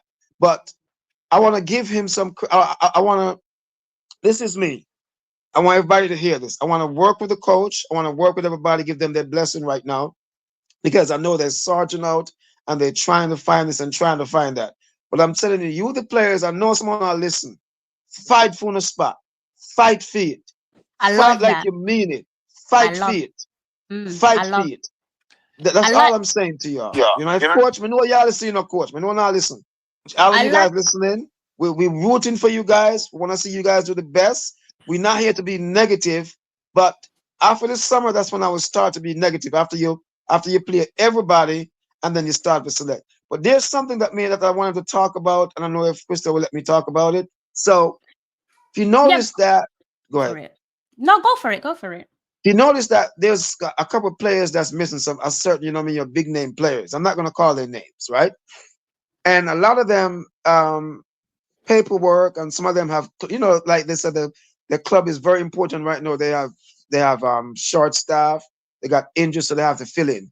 But this happened in the Reggae Boys a few years ago, where some players only show up for big games. And when you play certain games, they don't show up. They're injured, they have something, right? Because a lot of time it's not them, it's the agents. It's telling them, don't play that game, it's not going to do it. Because the agents are looking out, by themselves. In case of a transfer, this is good on their resume. So what I don't want people to do is to sit and wait till we qualify, then they put up their hand. You have to come and do the dirty work now. You have to come and dig in the trenches now. Don't wait till these girls who did nasty, dirty work go to South America, Central America, get bite by mosquito, the rough travel, and then you put up your hand because you know you're a better player. Put up your hand and the coach is going to run for you. That would piss me off. If you're going to come now. Don't wait till you qualify and you put up your hand. And these agents that are saying this, no. Stop it. Stop it. Go ahead, Kristen. One more thing. I don't want to leave out this lady, Jade Bailey. She played very well in the games. Yeah, big up Jade Bailey. Thank you for that. Yes, I was thinking about the midfield, and I said, wait a second, who was in the midfield? You're right. And she played like I said. She has a lot of potential on her, and this is one of the best games I've seen her play for Jamaica. So again, all the ladies played well. The goalkeeper made a brilliant save in the first in the game. What's her name? Can't remember her name now. Not Spencer, because Spencer didn't do any keeping. She just was having cookies, biscuits, and tea. But in the second game, the backup goalkeeper did very well. I'm sorry that the other goalkeeper didn't get a chance to go on the field, the third string. Yeah, but can only play so much between the sticks in it. But you're talking about Brooks, right? Brooks, she made a wonderful save. Yeah, so she has a lot of potential. She's still young. Again, she's in college. She only going to improve. I saw somebody put on something on one of the Instagram thing. Oh, don't put a goalkeeper back in the goal. This is the goalkeeper that kept the under-20 team in the competition 2 years ago. This is very good. Someone really said that? Yes. So this is the goalkeeper that kept Jamaica under-20 team in the competition what we played about 2-3 years ago. So he's a very good goalkeeper. She is a very good keeper, very good goalkeeper. I think Snyder may be ahead of her now, and Spencer's at about. How old is Spencer? I think Spencer. Maybe our last World Cup this round, right? Yeah, maybe our last. Goalkeepers have a longer longevity than field players, but I think. But But don't forget the other goalkeeper. Him say she get that. She just switch club. So in my give her, she just switch club. So you never really want to bother her, The issue, and I don't even think it's about not wanting to bother her, because I think, we speak about these players week in, week out, and Mr. Balling can probably remember, Mr. Lee probably remember as well. Like, I think what we've seen, unfortunately, and it pains me to say, but since that World Cup performance there from Sydney Strider, she's just like gone downhill. I feel really bad, because for me, she's a world-class goalkeeper, and I believe class is permanent. But I think her biggest issue is that wherever she's gone, she hasn't managed to solidify herself between the sticks, and it's unfortunate, because I think the reason why she's not been able to do that is because when you're a goalkeeper, the chances that you get to prove yourself is very far and few. Yep. So hopefully with her new club now, she'll be able to hit the ground running and make a claim between those sticks and get herself back to her usual self, I don't know who's her agent, and I'm not bashing her agent, but I said her agent should look at teams that should go to where they need goalkeeping help. Mm-hmm. If they have a solid goalkeeper already, don't put her in that club because you're not going to sit behind the solid goalkeeper. You should Yeah. try to go to a club where the goalkeeper needs help. That they need goalkeeping help, and In a that may be very hard to competition. find because you have to look out for your client. You know what I mean? Yeah. You want, and she's sitting on the bench at any club, whether it's Manchester City or Madrid, Real Madrid, not helping her cause because she need to have match practice. Sitting on the bench is Yeah. not match practice. So it's better she go to a Division 2 team where she's keeping every day Yeah. than a She should Division 1 team that keep she's on it. the bench. Yeah, I'm a massive fan of Shooting Star. But before I forget, piggybacking off what Mr. Lee said, Yeah. I could not agree with you more, sir. I think both yourself and Mr. Balin have made some really strong points. And I definitely agree with some of the stuff that you guys have said. And by the way, guys, don't take no note of us. It's all fun and games, it's all banter. We're not Yeah. always gonna agree with each other, we're not always going to disagree with our football is a game of opinions at the end of the day. But Yeah. on this occasion, I 100% agree with what Mr. Lee was saying pertaining to the come now. And the reason why I'm saying it, and I don't want to sound like a bit of a negative Nancy, but my biggest concern with this window was actually involves the player announcement where Coach Busby, for a number of times now, countless times, he touched on workload. And I just kind of feel like it's the coach's job to shield his players and protect his players, right? That's his job. So essentially he's doing his job. But if you know my platform, you would have known, you would have heard me have said this already, that one of the biggest problems with this Reggae Girlz team, and we will see it now come to fruition, that people naturally are going to want to gravitate to the team and get closer to the team for their own personal gain, not because they care about the Reggae Girlz, not because they want to see the Reggae Girlz do good.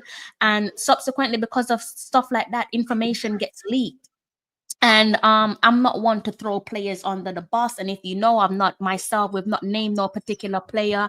Mr. Lee hasn't named no particular player neither. But again, in support of what he has said, and the reason why I'm not totally on board with what Mr. Busby said in regards to workload management is purely because that it is alleged that a player was informed by their representative that their country of birth would have called them up to the last World Cup, 2023 FIFA Women's World Cup, and therefore that player expressed interest. Allegedly, that player has caused teammates to question their commitment to the squad when choosing between club and country. And the reason why I want to touch on that is because people like myself has worked tirelessly to try and bring forth equality across the board where the Reggae Girls and the Reggae Boys are concerned. And for me, true equality means addressing all concerns. Yeah, I don't want to have to talk about certain negatives because it is uncomfortable to do so, and I don't want to upset no one or cause anyone to feel bad about themselves. That's not my intention. But as I said, true equality means addressing all concerns regardless of gender. And it's so sad that I have to say that, because I have heard where other content creators don't want to be truthfully honest when talking about the women's team, maybe because of their delivery, but I hear a lot of them say, oh, because they're women and they don't want to upset them and this or whatever. But again, true equality means addressing all concerns regardless of gender. Now, guys, if these allegations involve a male player, like we've seen with the Reggae Boys, where they're saying a certain Reggae boy is harboring a desire of wanting to play for their country of birth, I think the response will be very different. I'm not trying to throw no one under the bus. I'm not trying to have the wolves come out for them. I'm not trying to feed them to the wolves or whatever. But any conversation, guys, relating to a lack of commitment, I think undermines the very value we're aiming for, which is equality for all, where the men's team and the women's team is concerned. And once we're going against that, I personally don't believe it's going to resonate well with the supporters, because we know playing for the black, gold, and green comes with its fair share of hefty criticism. You know, these guys will tell you Usain Bolt himself, a young Usain Bolt, a promising Usain Bolt in the run-up to the Beijing Olympics, was booed at the National Stadium. Oh, he said it. He had a podcast. He was on a podcast and he said, listen, man, My people can be they love you today, they Yes. hate you tomorrow. You better perform. Yeah, You man. better Exactly. perform. And this is why I am echoing what Mr. Lee has said, and it is in good faith. Me, I am not one to speak about certain negatives because I don't want to add to the negativity if there's any truth to what is being said. Regardless of how reliable the source is or not, I am not into the negativity and the toxicity. That is the reason why I segue away from covering the reggae boys. But to round off what I'm saying, to the JFF, to the coaching staff, and to the players, your engagement with new media should be consistent, right? Yes. Because I feel it should be consistent. And I'm going to touch back on this because you cannot, in my opinion, welcome the support of new media for the purpose of your promotion or personal gain and then ignore it during critical conversations or critical discussions. Because remember, our scrutiny, especially when new media is concerned, I'm not going to take full credit for it, but our scrutiny has no doubt led to positive changes. Even Mr. Dennis Chung, the General Secretary, can support us on that. So please don't abandon the support that has helped you to get to the present. If we're saying something, it's coming from a place of good. If we're saying we're hearing little whispers here and there, then trust that it's not something that we're making up. It's something that is coming from reliable sources. So I am definitely in agreement with Mr. Lee. Like this thing that Mr. Busby was saying about workload, it really frustrated me because I looked at the fixtures, guys, and I'm not going to name names. And as I said, go ahead and look at this Reggae Girlz team and look at who they're playing for. And there's a number of girls there, I kid you not, playing in the WSL, playing in Liga F. I'm giving you the leagues to go and look at, playing up in Scotland, right? And when you look at their fixture, they're looking at relegation. Crystal Palace is looking at relegation, right? I'm making it even easier for you. Relegation and a new manager, right? Leicester City is looking at relegation. Tiffany Cameron is looking at relegation. Kayla McKenna came into camp knowing that she's in the process of moving from one club to another. So she's gone from Spain to now playing in Switzerland. Sade is got until the weekend. When you look at Sade and Hearts, they've got a quarterfinals of a cup game, but those girls are in camp. I'm not hearing nothing about no workload. Yes, you could argue and say Busby probably spoke with those players. He probably did, but what I'm saying is if those players can show up even with their workload, because when you look at Crystal Palace and you look at Leicester City, I look at Chantal Swaby and Alison Swaby for a second. They are relatively new to their setup, right? And as things stand, if either of those girls are relegated from the top tier of women's football in England and they're playing in the championship, they might say the championship isn't good enough for them.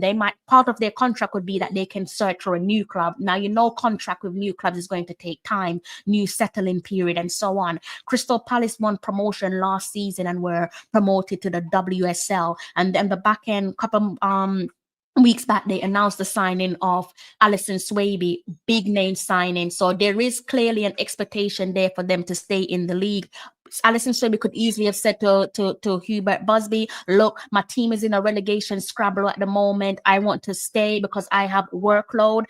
Her sister Chantel could express the same thoughts. Tiffany Cameron could express the same thoughts. And I don't want us to get into a habit where players think that it's too comfortable for them because in their minds, they are guaranteed another call up. I don't really want to be feeling as if we're going down that pathway because at the moment, to be honest with you, that's how it feels. So I definitely agree with what Mr. Lee has said. Don't wait until we start playing against those bigger nations to make yourself available, because I kid you not, when we kick off the initial stage of our World Cup qualifiers towards the latter stages of this year, I can almost bank my last penny that Mr. Busby, Coach Busby, is not going to be talking about workload issues pertaining to why players are not in camp. Right. So that's something that I wanted to get off my chest. That's my only gripe with this window, is that I got very frustrated and tired of hearing workload. I just feel like it's a massive excuse and I don't really want to hear it for the next window, if I'm being honest. Mr. Ballin, you wanted to say something? Yes, maybe I'm using the wrong words, the coach. Perhaps. So therefore, we are, so maybe he's not using the proper, saying what, and maybe, I I'm just listening to you, and I'm kind of I don't know the player, but I kind of figure which player you're talking about. Yeah, you know, I'm glad. Like I said, I'm not gonna name And that. if anybody that's in the chat, if they really think hard, they will figure out what player it is. And maybe Yeah, I'm wrong. Maybe I'm wrong, but I think you probably figure it out. But like I said, I'm not gonna name her. You know, I'm not gonna put her name out there like that because, as I said, I'm not trying because to. us Jamaicans will not be nice. Exactly. And it's not just her as well. Like I said, reliable sources are saying some of these girls are just too comfortable. Last thing I want you guys to do is handicap the coach when he's trying to plan for the future. You want to handicap someone, handicap yourself, but don't handicap the coach and handicap the team as well. And like I said, if these players that I named to you, and I didn't want to name them, I didn't want to throw their names out there, but again, to support my debate, these players are well within their right to turn to Coach Busby and say, hey, look, I'm not going to show up to camp because I have business to do. I have workload to do. You know, Tiffany Cameron is a perfect example. She has been getting subpar minutes this year with Rio Batiste. It was only just before she came into camp that Rio Batiste started her, right? And I believe she also scored. So she could easily turn to Busby and say, hey, look, my coach is finally giving me a chance to start these games or to get more minutes under my belt. I don't really want to come to camp in case I get an injury because remember, I'm looking at relegation. Remember last season, Tiffany Cameron and Kayla McKenna were fighting relegation with their respective clubs. With Kayla McKenna's previous club, I believe it was Villarreal that went down. Right. So all these players could come up and say, hey, look, I can't show up because I have workload. For me, workload is subjective, but if it favors the club and the club alone and not the player, I'm not on board with it. You know, I can understand if you can't show up to camp because of mental health reason or because of your illness, injuries, personal reason. I'm gonna go one step further, Crystal. When you get I'm sorry, when you get a chance. Relating to family and so on. But if it's a case of workload, like Mr. Ballin said, maybe Busby used the wrong term, but workload cannot be given as a bypass on this occasion because we have several girls who are looking at relegation with their respective clubs. I think what the coach starts saying, instead of saying workload, that he said he has a pool of 60 and he's going through the pool. And if some players are not here today, they will be here next week. Next game. I understand that, Mr. Ballin. No, that's what he should have said. I'm saying that's why he should, instead of using the word workload. Because you see what you understand I'm trying to say? I have a pool of 60 players. I want to get to as many of them as possible. So the team will look different almost every window. There you're I'm gonna say this to you guys, right? I'm gonna say this to you guys. Mexico and Brazil game is gonna be a big game, right? And you're gonna see some big name players step up. That's my issue. If you're gonna come and play for the big teams, right? And then when we play these Peru and the smaller teams, you know what I'm saying, that you're not here, I have a problem with that.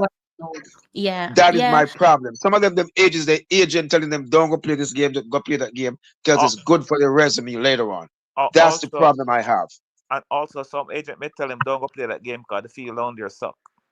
But no, it's not even that. The reason why one of the reasons why is when you play a high-profile team, it's good on your resume and it's more money for the agents, right?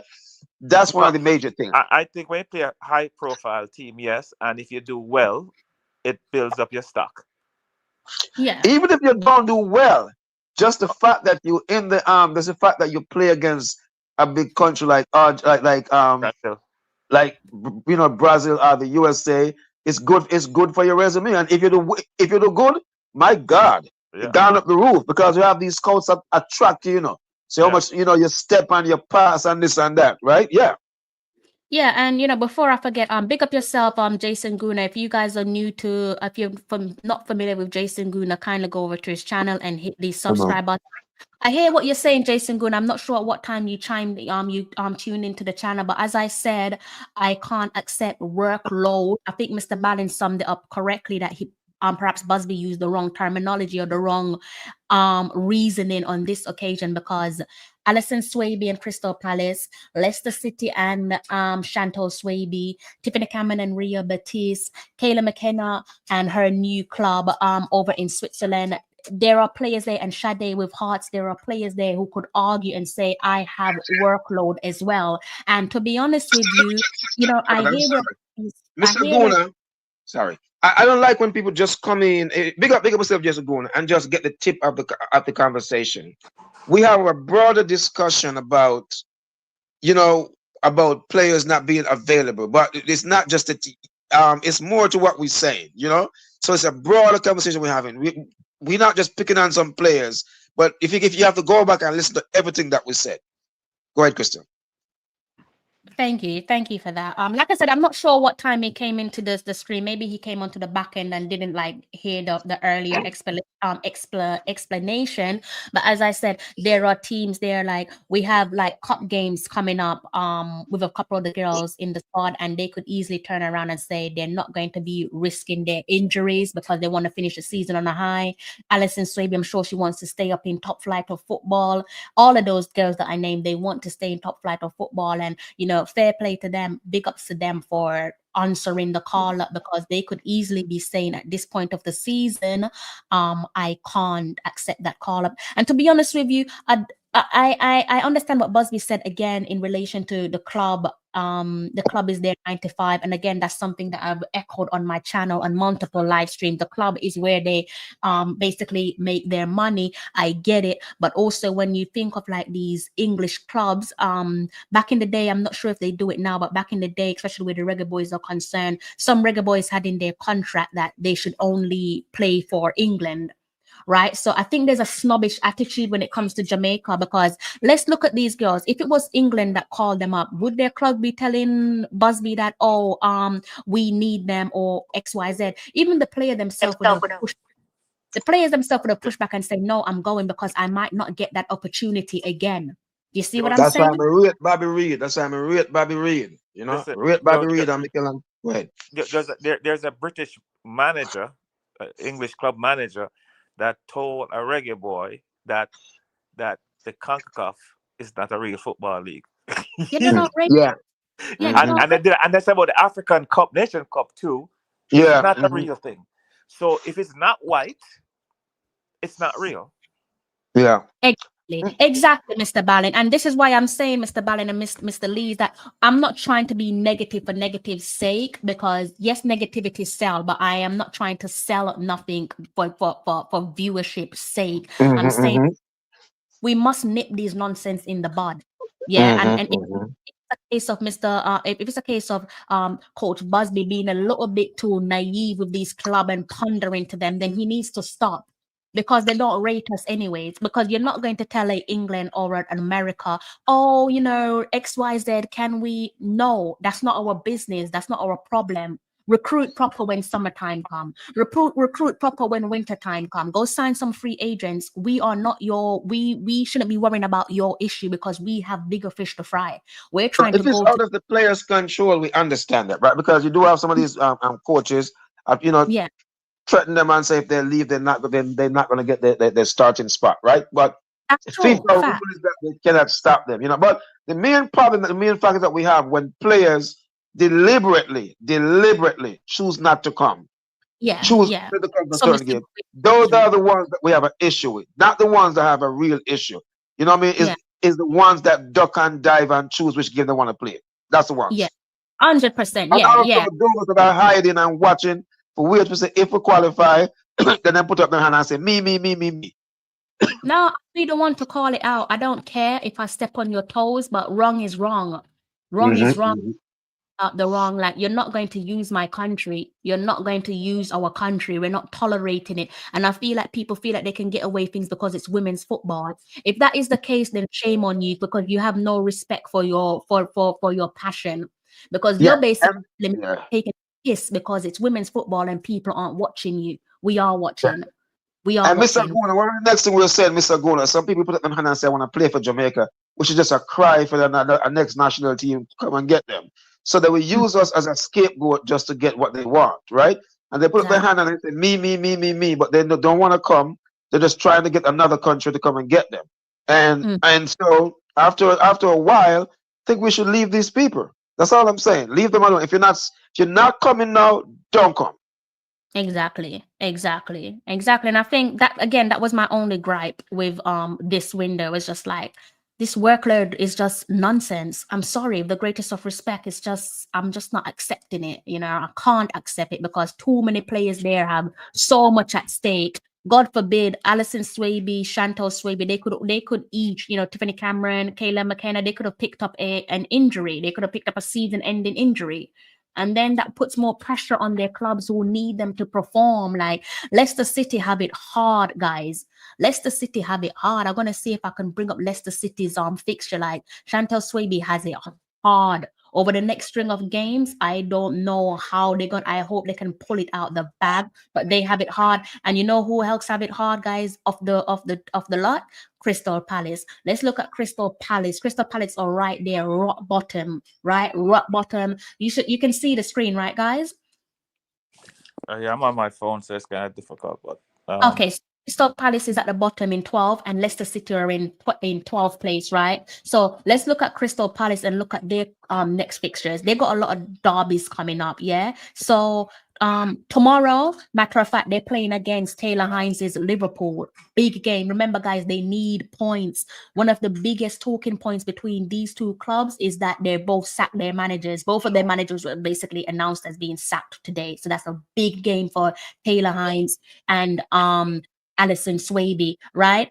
Crystal Palace, again, when we look at their fixtures coming up, they have a big game, quarterfinals in the FA Cup against London rivals Chelsea. They have a game coming up, WSL against Aston Villa. They have Everton. They have Arsenal, London Derby league match. They have Chelsea again in the league. They have West Ham again in the league. They have Alison Swaby's facing off against her baby sister Chantel, Leicester City, and they close the season off against Bonnie Shaw's Manchester City. I'm sorry, but Alison Swaby, you know, God bless you for showing up, because for me, if of all the players there, you probably should be the one to say I can't show up. So big up Alison Swaby showing up, big up Chantel, Tiffany, all those girls, big up yourself for showing up and not telling the coach about workload. We're all busy here, guys. I'm sorry. I don't want to hear it. Right? This is what we're talking about when players sacrifice. That's why I love Bobby Reed so much, you know, and rate Bobby Reed, you know, right? That man, they show up for Jamaica, me I tell you, man, right? You know, that's what you know. So just like all the what Crystal say about these girls, I'm work rate, and them show up, we respect them girls for that. That we are talking about. Yeah, and you know, big up yourself. Jason Guna. Jason is asking about how many apps does Chantel have. I'll have to go back and look at some of my previous videos for accuracy or my notes, but I'll have to go quite back.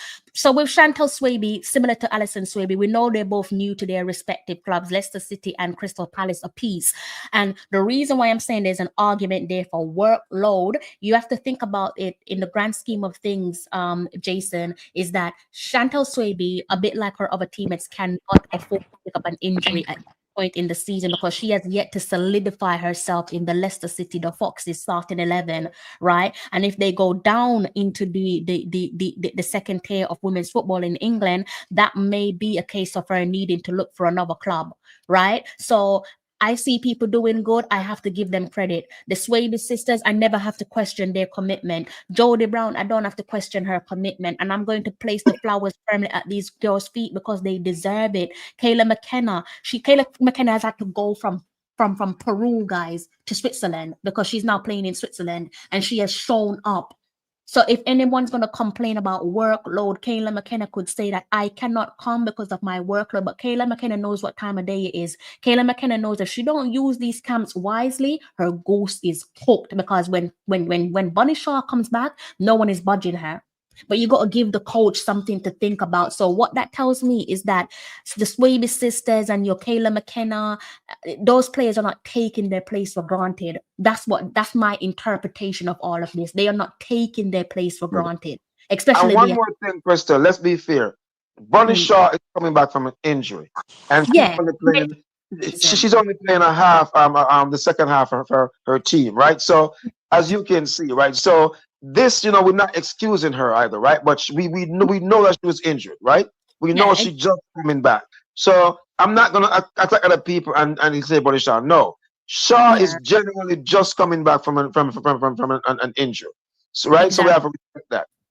Yeah. Bunny, I mean, we spoke about, thank you for bringing up Bunny again. We spoke about Bunny's reasoning on some streams, maybe 2 streams ago. And like I said, I understand Bunny Shaw's reason, injury, being racially abused. These are legitimate reasons. These aren't just reasons that you're pulling out of thin air. These are good reasonable reasons. But outside of that, I'm sorry, maybe I'm being stubborn, maybe I'm old school, but I can't accept certain reasons. Thankfully, I'm not Coach Bud. No, I'm not. Mr. Ballin, Mr. Ballin, wake up, wake up.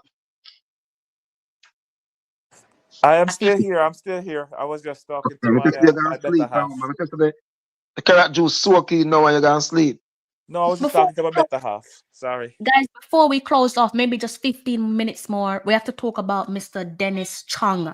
What do you guys make of Mr. Dennis Chung? I think I'll start things off. I got to say, I'm a firm believer in giving people their flowers when necessary, because you know how this space is. We all like to talk about toxic things, as in negative topics, but when there are some positives out there, I think that we should echo same message. So my understanding from, again, reliable sources is that Mr. Chung, the General Secretary for the Jamaica Football Federation, is very keen to change things positively where the Jamaica Football Federation is concerned. Whether that is true or false, only time will tell.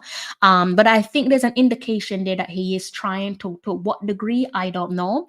One of the changes there that is quite apparent is where he made the agreement there pertaining to us now being able to see those friendlies via the JFF live YouTube channel, pending that you pay for the membership. But back in the day, I mean, we can all testify to this. We used to struggle to watch the girls play, mainly the girls, right? Don't have no stream, don't have nothing. But here in 2025, through the approval of the General Secretary, Mr. Dennis Chung, we can now say, fingers crossed, it will continue to get better and better. Gone are the days where we can't watch the men's, or more specifically, the women's team play those international friendlies there. So what's you guys' thoughts on I would say the new and improved, maybe loosely, Mr. Dennis Chung?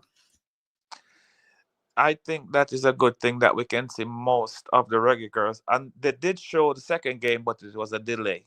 They didn't show it live. It was delayed. Like it started after the game ended. Don't know why, but at least you had an opportunity to see it if you couldn't find it on the internet.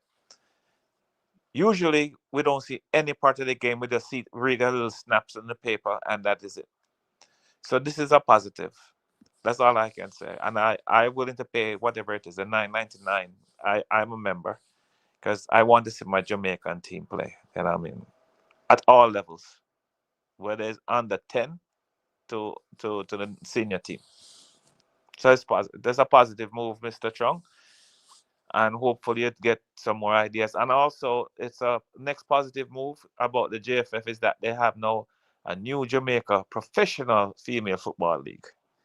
That's going to kick off shortly, which is, I hope, it's going to start slow, but hopefully it takes off like the men's side. Okay. So I'm sorry. You finished? Yeah, man. All right, so you got to give respect. Respect is due, and you got to call it out. With JFF being struggling under negativity, there's so much bad stuff for a while. And Mr. Chung came on board and he made a couple of changes. It was not easy. It was hard. I'm not a big fan of, but you have to give it to him. And from what I heard, these changes that he made were not easy. He got a lot of pushback, right? We all have our sources. He got a lot of pushback. But what he realized is we can't do business as usual. We have to change. And so what he had to do, was to weed out some people, which was hard, and bring in some different people, right? Because it was the same cycling thing, So we have seen where the JFF have made a lot of good stuff, a lot of great positive stuff. But we have to give that to whoever is doing it, Manning's man, Simon, whoever is in there that's doing these things. We have to give it to them. Even Rudolph speed, but we have to give it to Mr. Chung because he's making a difference. He's watching the purse. He's balancing out this thing. You cannot travel, go a game now with no 15, 6, with no 18, 20, 30 people who have nothing related to football, right? You buy them ticket and paper and get per diem. That cut out. You can't do that anymore. So we have to look at this. No, I'm sorry. It's a long way to go. It's a long way to go. But when Mr. Chung said, I listen to him a lot. I follow him and I listen to him. That it was so negative and toxic around the JFF that they couldn't even get no sponsors. And now they're getting some sponsors on board. Now they have a tax, whatever you want to call it, right? So I have to give it to him.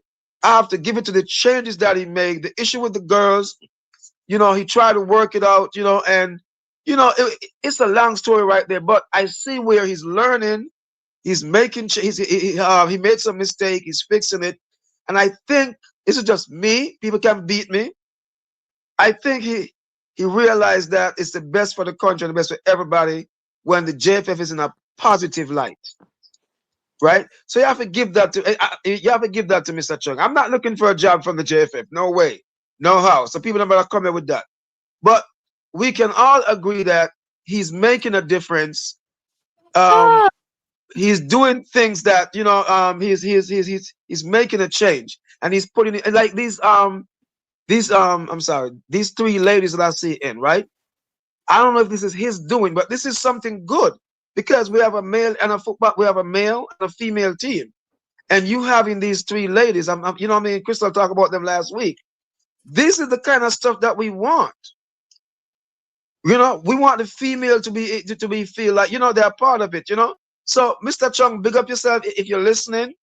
Keep doing the good work, sir, and try to, you know, and make the team proud. Right, Crystal?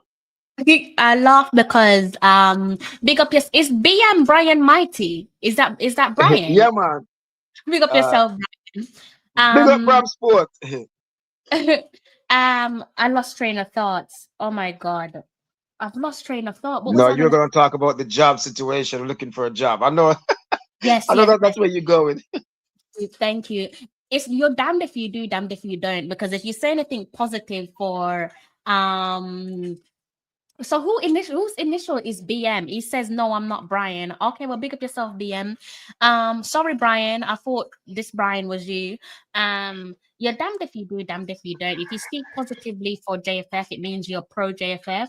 If you speak positively for the Reggae Girlz, it means you're pro Reggae Girlz, and therefore people think you're opposite the other. So if you speak pro for JFF, I think you're anti Reggae Girlz, and vice versa. And that's just not the way it is. You know, we're going to try to be as objective as we can, but in doing so, we will no doubt step on people's toes. And sometimes we might praise people, and believe you me, none of us is looking for a job. Like, we're not looking for a job with neither the Jamaica Football Federation, nor are we trying to be best buds with the teams, whether it's the Reggae Boys or the Reggae Girlz. Because obviously that comes with a whole different topic of conversation. So, like I said, if we can be negative and speak about the negatives with either the Reggae Girlz or the Reggae Boys, the JFF, then surely somewhere in there we can talk about the positives as well, because it's not all negative. So, yeah, I hear what you're saying, that people are probably going to think you're searching for a job for the JFF, but if they're doing something positive, I don't see why we shouldn't give them their flowers. It's only fair to do so. Yeah, Mr. Valentine, what do you think about that, Mr. Valentine? Yes. I just have something I wanted to say a while earlier. They should get a statue of Bonisha and put it at the stadium. I agree with you wholeheartedly. Can you imagine little island of a female footballers number 4 in the world? Bonisha is going to be Bonisha must have a statue at the national stadium also. It is possible. She deserves it. She does deserve it. Huh? I feel like Bunny is a conversation on its own that we should like save for a later day. No, but I just want to bring that out. I just want to because yeah. And you know what, guys? Let's do a full show on her. Because she deserves it. You know, and Mr. Valentine, you are so correct. You are so correct. This is history, Mr. Ballin. This is history. Yeah. Mr. Valentine. It's all right. Them call me out balling, bailing, everything. It don't matter. Me and I'm sorry. No, but what I'm saying is that This lady deserve a statue at the National Stadium. Yeah, man. She Okay, deserve it. she's a Hot trick, leading. hot She's a trick, hot she's a- trick, hot trick. Oh my listen, God. no, listen. She's the leading goal scorer all time 3 for whether years in a male or row. female. If a Jamaica national team. Yeah, male She's a or record female. hold. When she finished in the double S in the English league, she will be the leading goal scorer of all time. I want you to notice, Mr. Ballin, right? Eh? Last year, when they were leading, they have 2 games to go, 3 games to go. And Chelsea, they were ahead of Chelsea. And when she got injured, that's when Chelsea come back and win the title in the final 2 games. Yeah. Right? She got injured. Her feet got something with her feet. And she was out for about 4 games. Yeah. All the rest of the season. That's when Chelsea come. Because she was unstoppable. She was just winning, and she was winning, right? But the last 3 games, she got injured and she couldn't play. And Chelsea just come and just title with the second to last game. Never forget that. On the final day of the season, irritatingly. But I think you're right. With Bunny, they wouldn't have won it. With Bunny. Go ahead, Mr. Ballin. No, with Bunny, they would have won last year. With Bunny, if she ever. I'm saying with Bunny, Chelsea wouldn't have won it. Yeah, Chelsea would. I mean, City would have won it. City would have won it. Yeah, City would have won it. But you know what, though, guys? What we have to do, though, is put our heroes up on the top. Now, here's what I do. I educate myself and I try to better myself. One more thing, Mr. Lee. One more thing I have to say. And if Jamaican government or the JFF ever decide to build a football-only stadium, the name on it should be Bunny Shaw. Bunny Shaw should be in that stadium. She has gone far and do much better than her. But do you know who must also get a lot of respect to? And I was arguing with some people about this. Tell me if I'm wrong. Lorne Donaldson. Here's why. Lorne Donaldson is the #1 coach in the Caribbean. Do you know why? He's the only coach to take a team to the next round of a World Cup, right? And that's a feat that we have to achieve. That's a we have to respect. Just don't water it down, right? The girls that go to all the girls that actually went to the second round, this is a first achievement for a Caribbean team. You understand? This is huge. This is opportunity that we miss because of bickering and argument, and we don't like this person.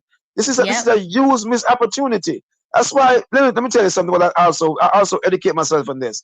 With the RJR Sports Award, right? And Bunny Shaw never got nominated, and it's a big uproar.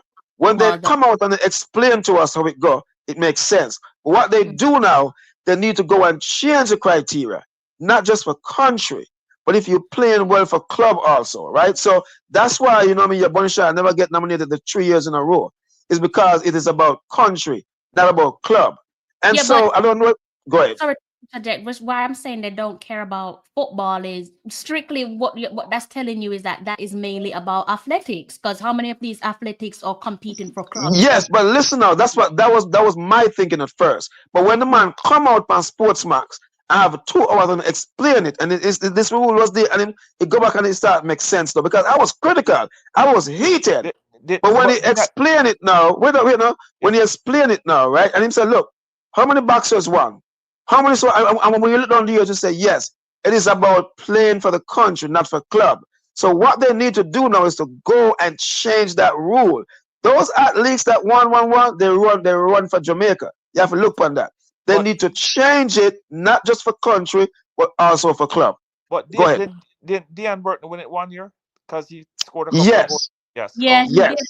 But that was for country. You have to look on that. That was for country. Yeah, because he was scoring almost every game. Yes. So you have to look on it now. So I hope they go ahead and change it, because if it's still like that, it favors track and fields now, because we are dominating in track and field, right? So we have to change. We have to change it now, because the feat that what's your name, Bunny Shaw did, we just can't let that go like that. The JFF should also give her, even so in this case, the JFF should look out for her separately. Right, but also I want to know. But the girl named Fowler that played netball. That's her name. Yes. Several netballers too. Yes, even them get overlooked too. They get overlooked because a club them I play for, and it was a big thing. But when the man come out to explain it now, it makes sense now, right? It makes sense under the argument kind of hush hush. But what we're gonna look and see if they change it. They need to change the criteria. It's not just for country, it's also for club. You get what I'm saying to you? Because a few sports, not every sport, because we look on track and field, right? There's several track and field meets each year, right? There's several, you have the this, the that, right? But netball championship are once every 4 years, or once every year, son, or once every 2 years. But right? also, this young lady, also Stephanie Taylor, that played cricket when she was really on top of our game. Yes. I don't think she wanted. I never think she ever wanted. Nothing. It's because of where the format is. So they even look at this thing and change it. And so they said, yes, you're not going to look into it, but don't hold your breath. I think I definitely agree with you, but I think even with Bunny, when you're talking about country, I think they've missed the opportunity time and time again, because when she broke the late great Luton Shelton record and surpassed him and became the country's leading goal scorer for male and female, there lies the opportunity. She did it for her country, right? So she could. Maybe you don't want to award her the trophy, but she could have been nominated, because that is massive. She wasn't nominated. She wasn't even nominated. She couldn't even nominate it because of the way it was. Go ahead. I'm sorry. Go ahead. Specific, but those are the things there that I'm talking about. That's a example, and segueing from that as well. To do with the Ballon d'Or nomination. To do with surpassing Luton Shelton goal scoring record, again, the Ballon d'Or. And the reason why I'm bringing up the Ballon d'Or is when the Ballon d'Or is won, they do take into consideration what you do for club and country, right? Especially what done for country as well. So I think they could have looked at the fact that she's been nominated for back-to-back Ballon d'Or, aside from being nominated for being surpassing Luton Shelton's record, and they could have actually said, okay, yes, she deserved to be nominated. So I think for them, that's just an excuse. Like you're just. But you know what, though, I'm going to touch on that, though. I wanted to bring this up to you guys too. So Andre Blake hit another milestone this week, right? And I look up on the JFF website and I don't see it, right? These are some of the missed opportunities that they need to use to sell the JFF, right?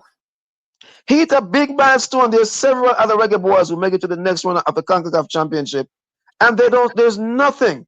We're talking about Messi. Put these up. There's several other, you know what I'm saying to you?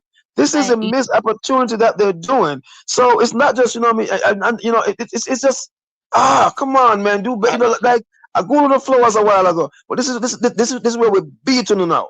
This is where we're beating now. Yeah, do more. Market, do the right thing. Market the players, build the brand, grow the brand. We no one now listen.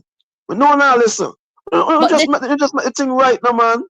This is the thing, Mr. Lee. It's like, this is why we're saying, like, and maybe me and you're speaking from a different standpoint to Mr. Ballin, because again, like what we're being like reliably told, like we cannot afford to be cutting off our noses to spite our faces. So whatever internal differences there are between the federation and the girls, although we hear people saying that we want to move forward, from what I understand, you cannot move forward if the past is still present, right? And like, you cannot cut off your nose to spite your face, because she should have won multiple awards on home soil by now. Underappreciated. I have a question, Chris. Yes, Mr. Question. Since this says for country, right?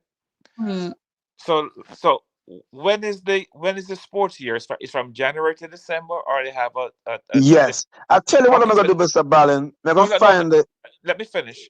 So let's say Bunny Shaw scored 15 goals for Jamaica in 8 international games, because just for argument's sake, between 2025 and 2026. So therefore, that's a lot of goals to score for a player at international level. So therefore, and I'm sure she had scored a lot of goals in 1 year, because she have scored more goals than games she has actually played. So therefore, she should have, unless it was an Olympic year when what's her name? Shirley or Ilian are both. Or when Ilian win double goal or something like that, then I could see that would knock her out. But if it's Yeah. not the Olympic year or World Championship year, then she should get it. True. Because that goal that she scored against Mexico to knock Mexico out in Mexico was big.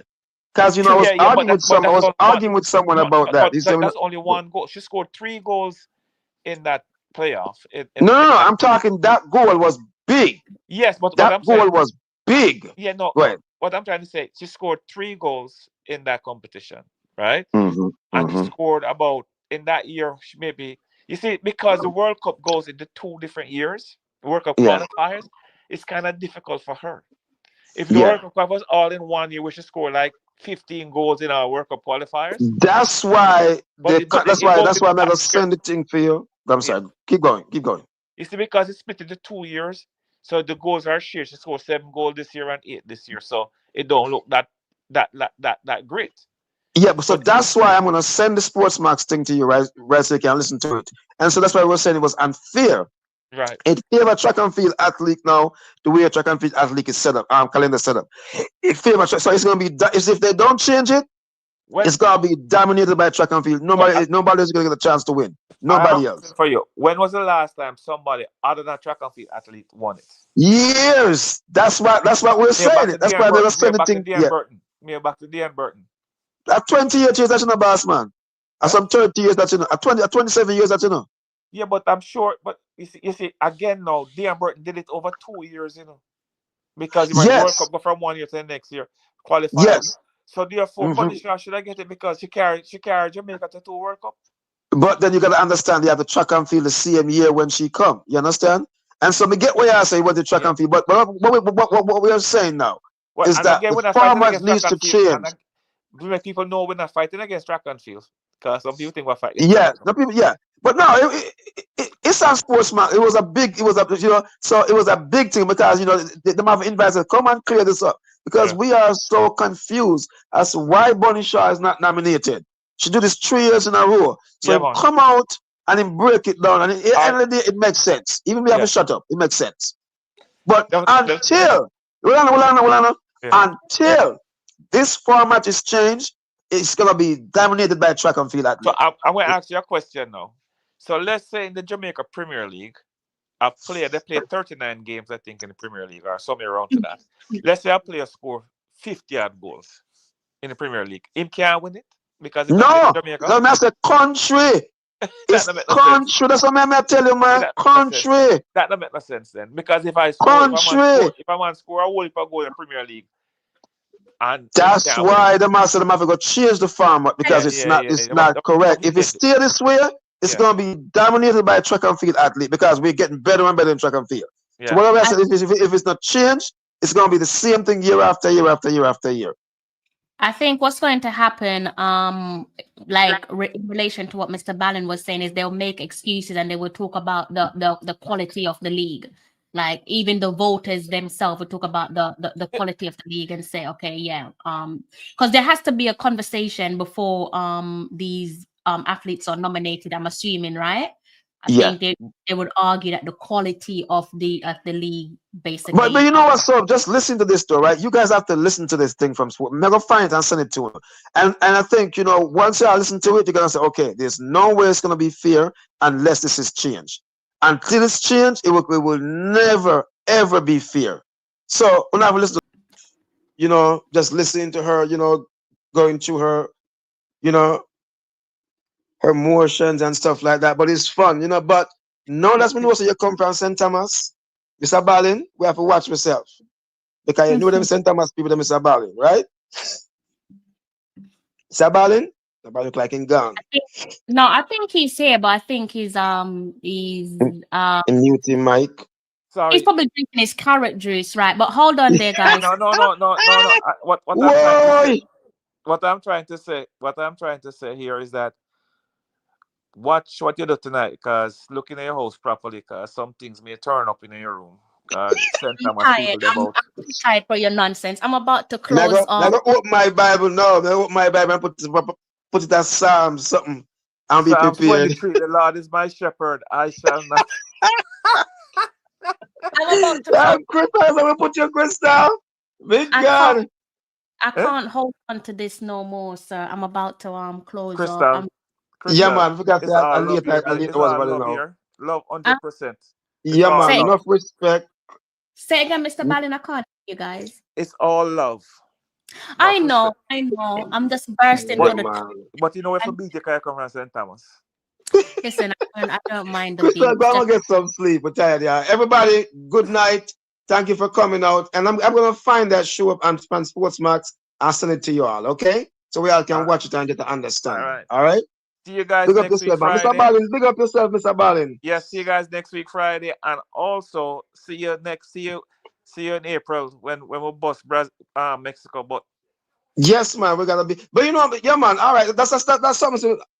And we have to talk about. All right. Yeah, Crystal, go and get some shut time. We know, so you're asleep. You're sleeping. I'm gonna to the ladies and probably get myself something to eat and tuck myself in, guys. I'm knackered. I've had a long day running around from 7 a.m. So I'm about to have to love you and leave you. If you're out and about, that you make it home safe unharmed. I'm not sure if I'm going to be doing a live stream on Saturday, but I'll be aiming to do one on Sunday.